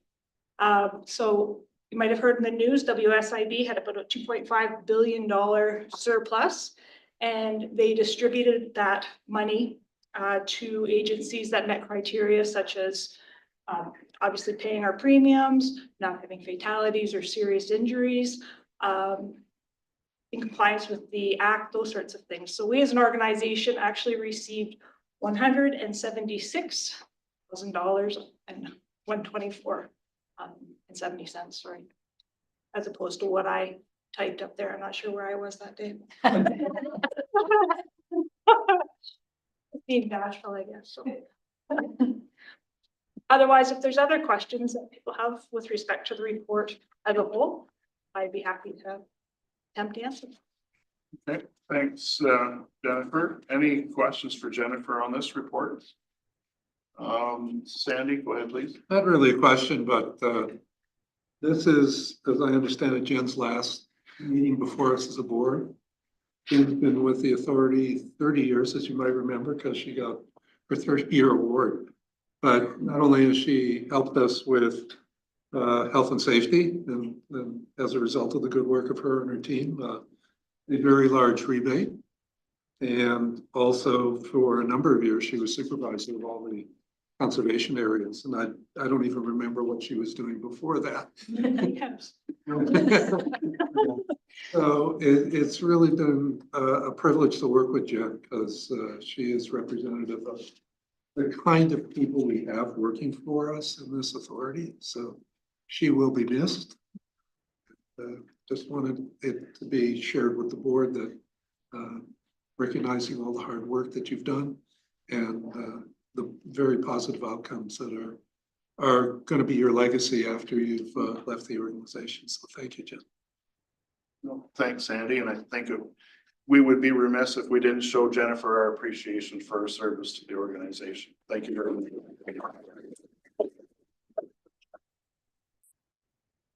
Return to the gatehouse.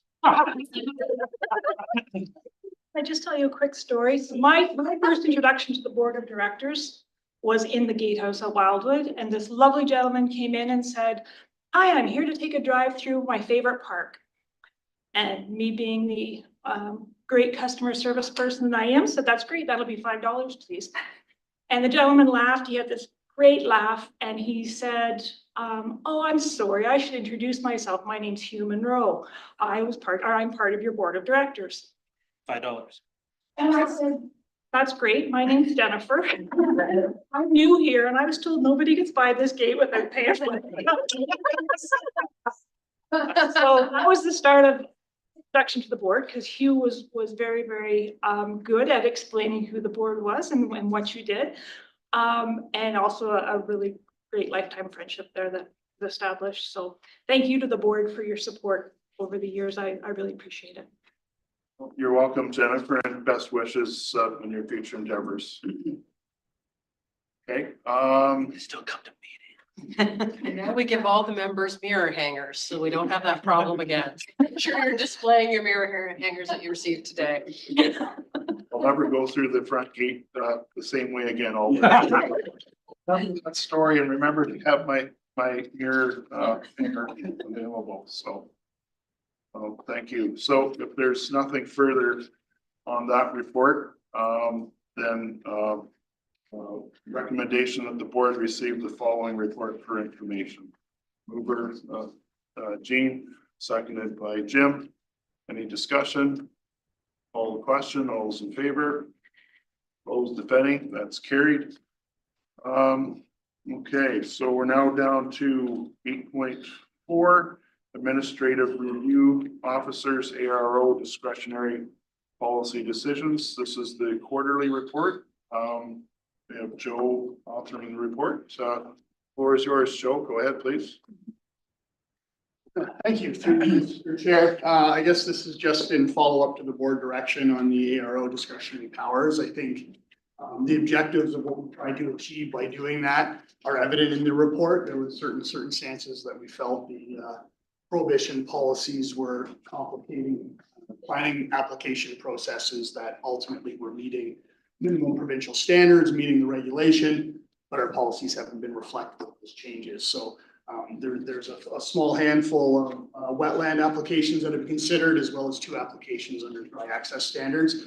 And no applications or reports have been considered regarding the freeboard consideration. But ultimately, I think it's helping staff to advance those applications through a proactive process with the municipality.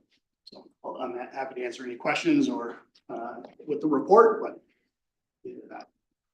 Thanks, Joe. Any questions for Joe?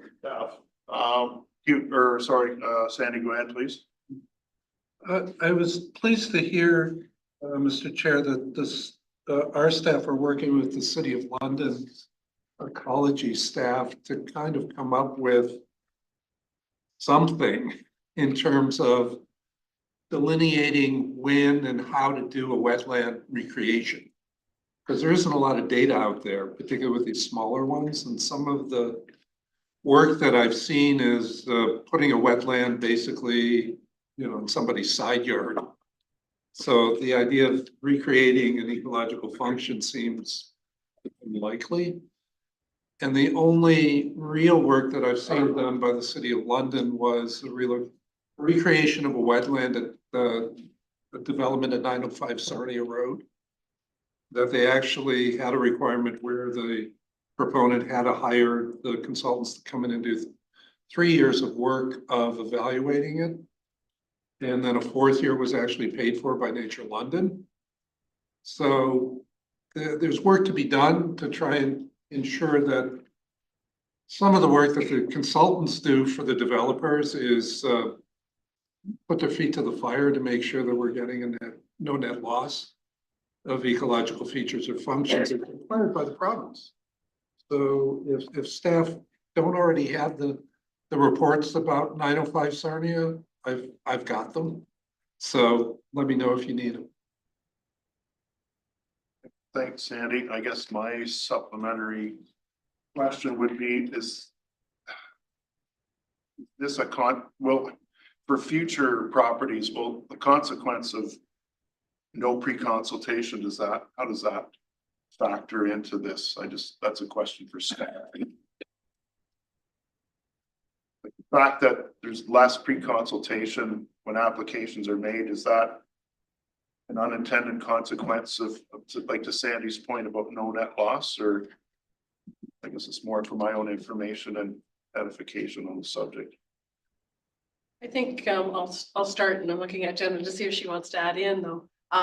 Although there's no requirement under the act that pre-consultation is a step, that's something that I think staff have been very good at encouraging to allow for that through the permitting process.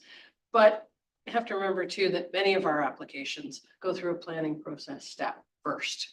And that's where that coordination with City of London ecologist staff who are looking at the heritage values, where we're informing the hazard policies, how those two areas can work together and that we're both on the same page to get what the result is. So I think it needs more time to see what those unintended consequences might be, because my concern when the changes were first made was about that cumulative impact. And but yeah, certainly, Jenna, if you want to add anything further. I guess to you, the chair, the majority, yeah, I think everything on the list for wetland removal and compensation is going through the planning process right now. So it's not actually at the permit stage just yet. So I recognize that there's no pre-consultation requirements now under the regulation. They're at the discretion of the applicant, whether they want to do pre-consultation or not. We're obliged to if they do, but the applicant isn't required to pre-consult with us for the permit application. But through the planning phase, that's where we're seeing most of these wetland removal proposals and compensation. And it's primarily within the City of London. What we're seeing is that there's a study, an environmental impact study is required through the planning process, and that's where these small wetland pockets are being identified. So we don't actually have them mapped. The city may not have them mapped, but they're popping up usually within a woodland. So they're popping up in these studies that are being done as a pre-development requirement for these lands. And then we're sort of being forced to sort of say, okay, well, what do we, these are small, we're being told they're insignificant, but we regulate all wetlands. So what do we do about them? And the city has very clear kind of guidelines in their environmental management guidelines about compensation and removal. So the city is supporting the removal, and then we're the barrier saying no removal, because that's what our policies currently say. So this decision from the board has given us that discretion to have that discussion with the city, look at the size criteria, look at the significance of the wetland. Is it actually having an impact on flooding or erosion? Because that's the only criteria we can look at now, not the ecological impacts, and say, is it appropriate to remove and compensate? And in all of these cases, we've said yes. Thanks, Jenna. Any further questions or for staff comments? Seeing none.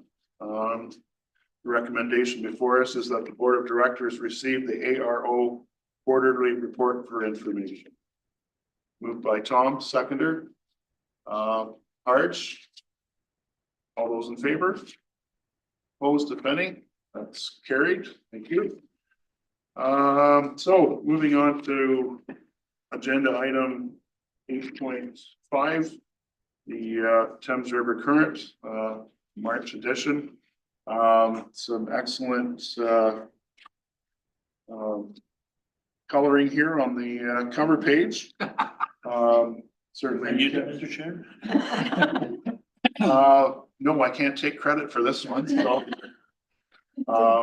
No, it was Trinity Farwell, age 12.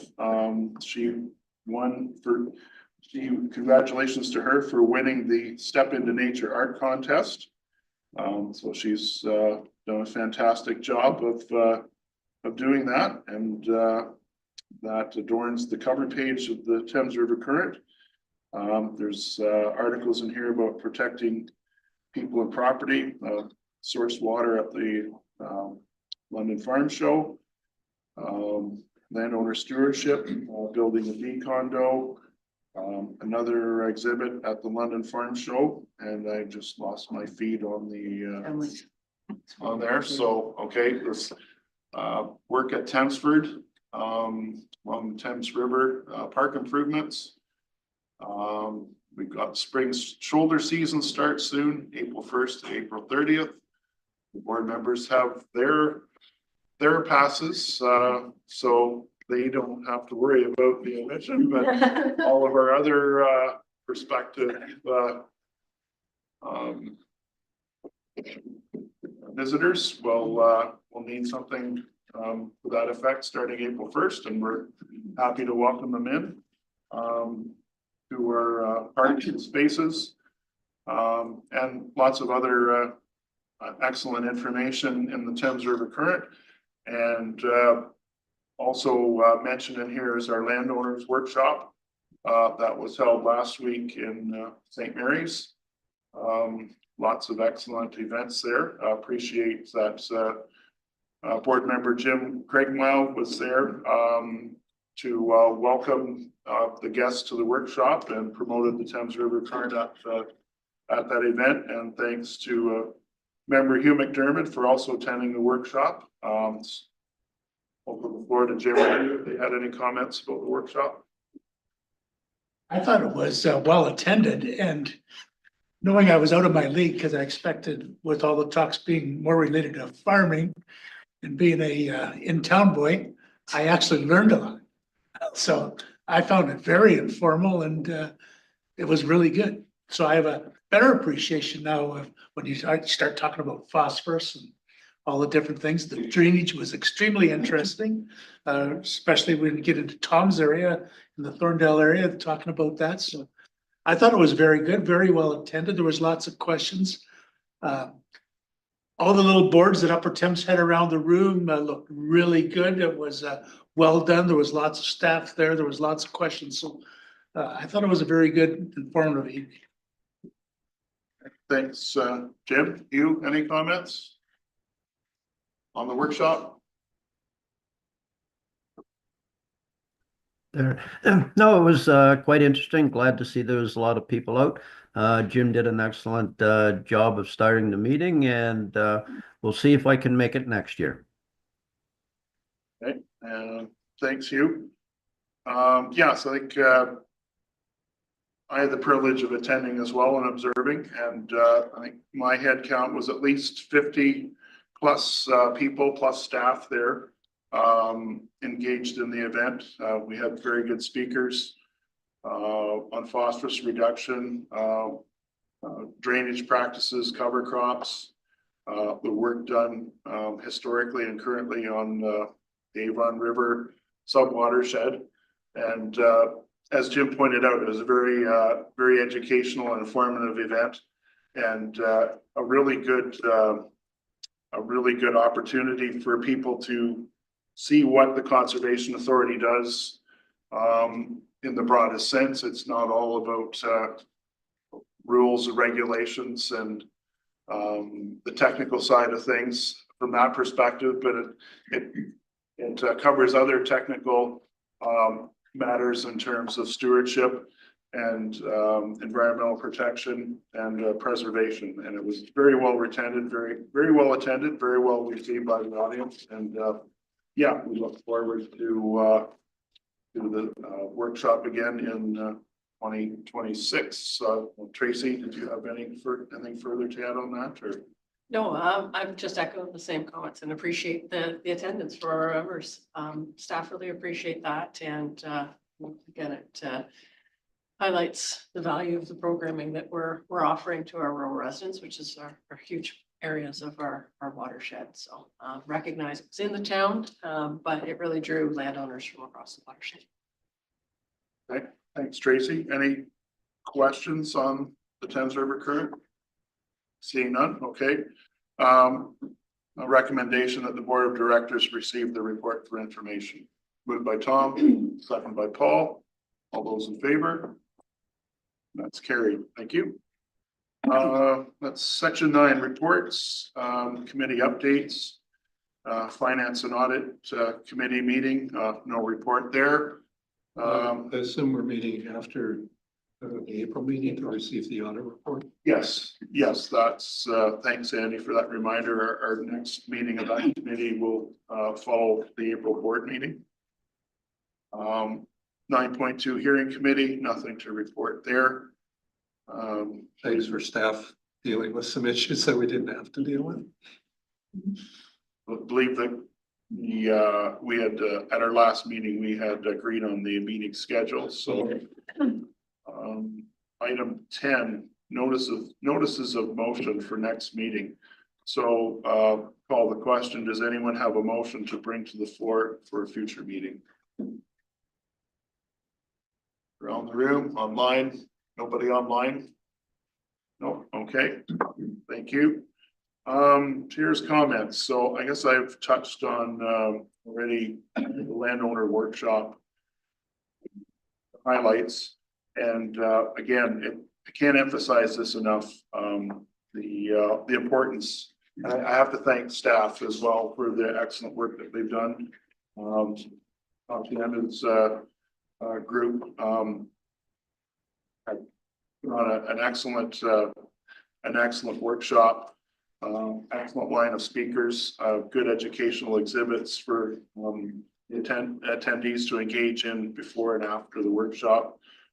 And just, I guess the reason I'm emphasizing this so much is I had a meeting last week that I was invited to, and I regret to say that the comments about conservation authorities was not positive. And during that meeting, in the course of that meeting, I expressed my concern and displeasure with those comments. That there was more to conservation authorities than just regulatory matters. And I tried to express the importance of the conservation authority's role in terms of its regulatory requirements as per the legislation and the regulations, but also the good work that the Conservation Authority does towards the betterment of the community in terms of stewardship and environmental preservation. And I think I got my message across. But I think I'm looking for the board members' support and getting the word out to communicate to our members in our member watersheds, in the watersheds in our area. Communication is important to get the message out about what our work is, what we're trying to do. And I mentioned that if there's disagreement, or if there is someone has a problem, I invited them as chair of the, I identified myself as the current chair of the board at the start of that meeting. During the meeting, I reminded everybody that if there's an issue, contact myself as chair. But I would encourage all of our board members, if they receive comments where the public is not satisfied or has concerns, then please reach out to those people and have that difficult conversation. I don't mean that the board members have to do it individually, but bring this to my attention so that I can relay this to staff And if necessary, we can have the difficult conversations. And this is what I said at the meeting last week. If we need to have a difficult conversation, let's have that conversation and work together with better communication towards getting to a better place of comfort with whatever the issue is. And I think that's, I'm acknowledging that board and staff already do this already. But I guess my message is that, or what I learned on Friday is that there's more work to be done in that regard. And I guess it comes at a critical time when we're talking about budgets with our stakeholders, and we're discussing around the table and at the staff level about the future aims and objectives of the authority. Like that connecting and communication, engagement, those pieces are becoming, there's more work to be done, and it's going to be increasingly important in the future in that regard. So that's kind of what I learned last week, and what I'll be continuing to learn as we go forward. So that's the report I have from the chair. And if there's any members' comments at this time, I would welcome those. Brian, go ahead, please. Hey, Mr. Chair, I just want to highlight that it's time for Green Leaders program again, or Green Leaders, I would say.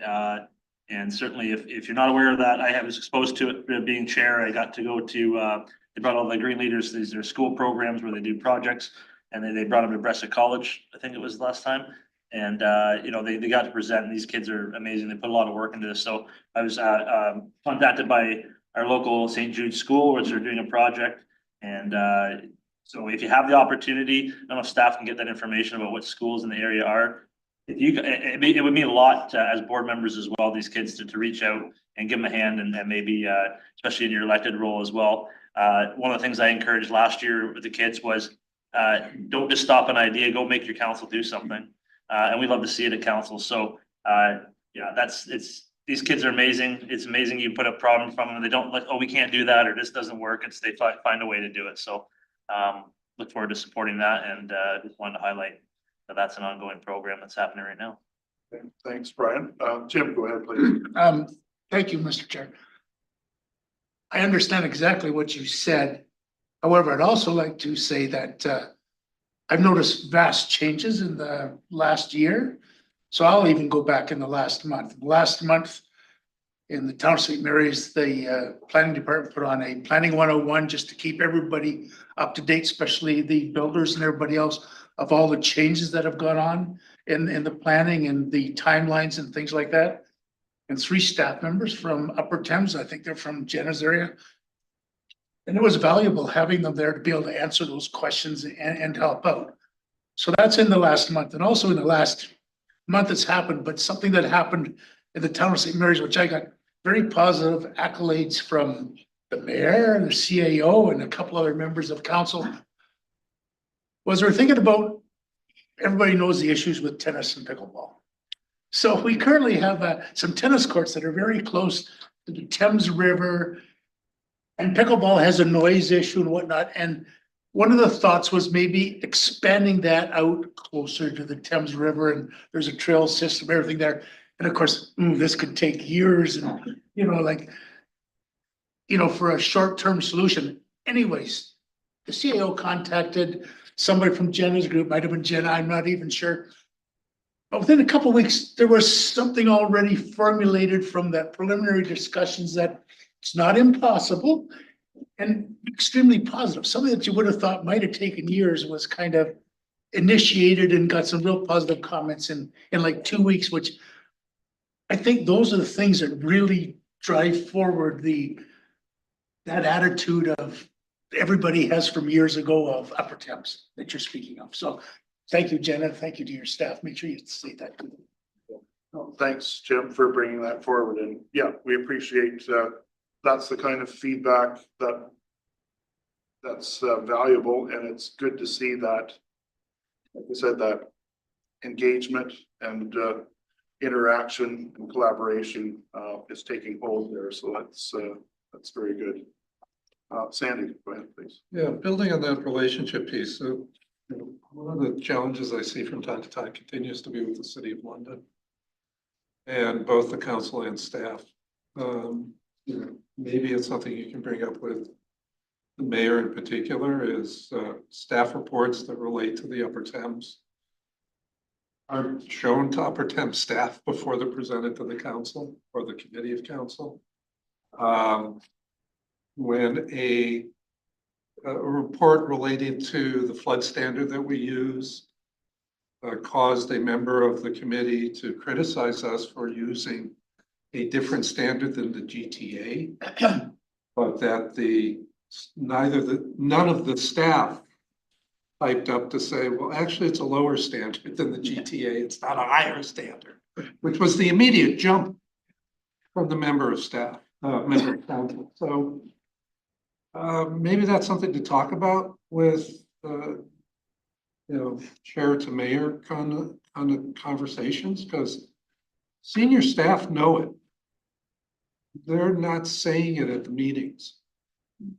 So that's a concern.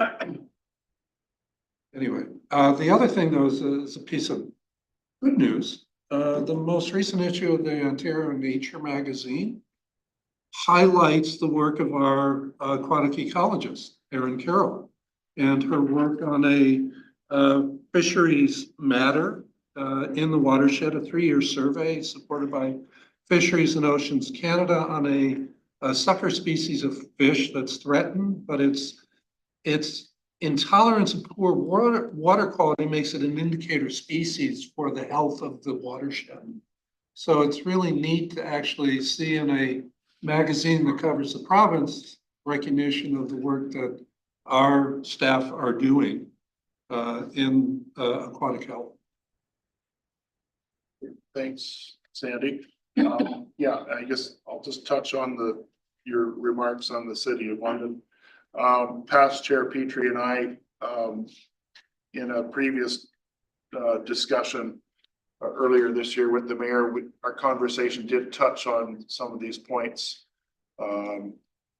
where there was an impasse, I guess, in the understanding of between the authority and the city with respect to things like reports, technical details that are, the impasse is more born out of misunderstanding and lack of communication in most cases, not all, but in most cases. So the mayor invited that discussion, as you said, from chair to mayor, but I think also at a more at staff to staff level to try and get some of these details worked out among staff, and where the chair and the mayor just kind of not to intervene, but to oversee the process to facilitate trying to get some of these issues, misunderstandings resolved between the city and the authority. He offered that, so we'll see where that goes. Tracy? I'll just add to that point too, because yes, we recognize it's a challenge and maybe some frustration at both ends. But that's certainly something that we've arranged monthly meetings, kind of the senior managers, so that we can be sharing reports of shared interests in advance and having those conversations. So. And just one more thing, I forgot to mention it when the mayor and councillor and budget chair Pelosi were here. I mentioned it during their presentation. We've had delegations before at the authority. I've gone back through the history of some of the meetings from previous years, and yes, there have been delegations before discussing budgetary matters. The subtle difference in this delegation is they're offered to help in terms of working together to find solutions, working together to joint advocacy. And I believe I showed my appreciation then, and I want to reiterate that now, that that's the subtle difference between before and after, and before and now, and that's very important to us. And as a chair, I appreciate that effort made by the city, and we look forward to cooperating further as much as we can in that front. Well, if I can just add to that, I was on the board, the first 2 or 3 years I was on when we had those delegations about the budget. The other big difference is timing. The other delegations showed up at the AGM when we were voting on the budget, demanding that there be changes, whereas these people are almost a year ahead of time on it, so. And yes, and yes, 100%. And we have a good relationship with the city. We have a good relationship with all of our other member municipalities in the watershed. So we just want to continue fostering those good relationships into the future. Anything else from the members? If not, I'll turn the floor over to Tracy for general manager's comment. So thank you for that. Just wanted to highlight that I sent out news that we have reverted back to the Ministry of Environment, Conservation and Parks. We did have a Conservation Ontario General Managers meeting yesterday afternoon, and kind of everyone sharing what these different roles with all of the different ministries that still are involved with Conservation Authority's business. Still lots of questions, more than answers about what we expect moving forward. We know from the last time there's been transfers between ministries. It has literally been the entire Conservation Authority's branch just moving over to the other ministry. But it sounds like that was a bit unexpected from the staff at the ministry's office as well. So more to come on that. We do know that our new minister has been in an acting role as the Minister of Environment, Conservation and Parks since July. Comes from a background as a lawyer. And previous Minister of Public and Business Services, Delivery and Procurement, and was also the Associate Minister of Transportation in the past. From feedback from our other GMs, he's attended CA events in their watersheds in the past and seems to be quite keen. So looking forward to meeting the minister, I'm sure, and finding out more and finding out what the plans are moving forward. Graydon Smith, our previous minister, has shifted over to Ministry of Municipal Affairs and Housing as Associate Minister, and our regional MPP, Bob Black, has taken on the role of the Minister of MMA. So lots of change. Also recognize there's lots of growth in our area. So you know, with his agricultural background, maybe that will lend into some of the growth challenges between agricultural areas and urban expansion.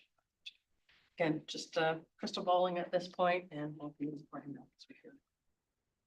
Thanks, Tracy. Any questions for Tracy on her report?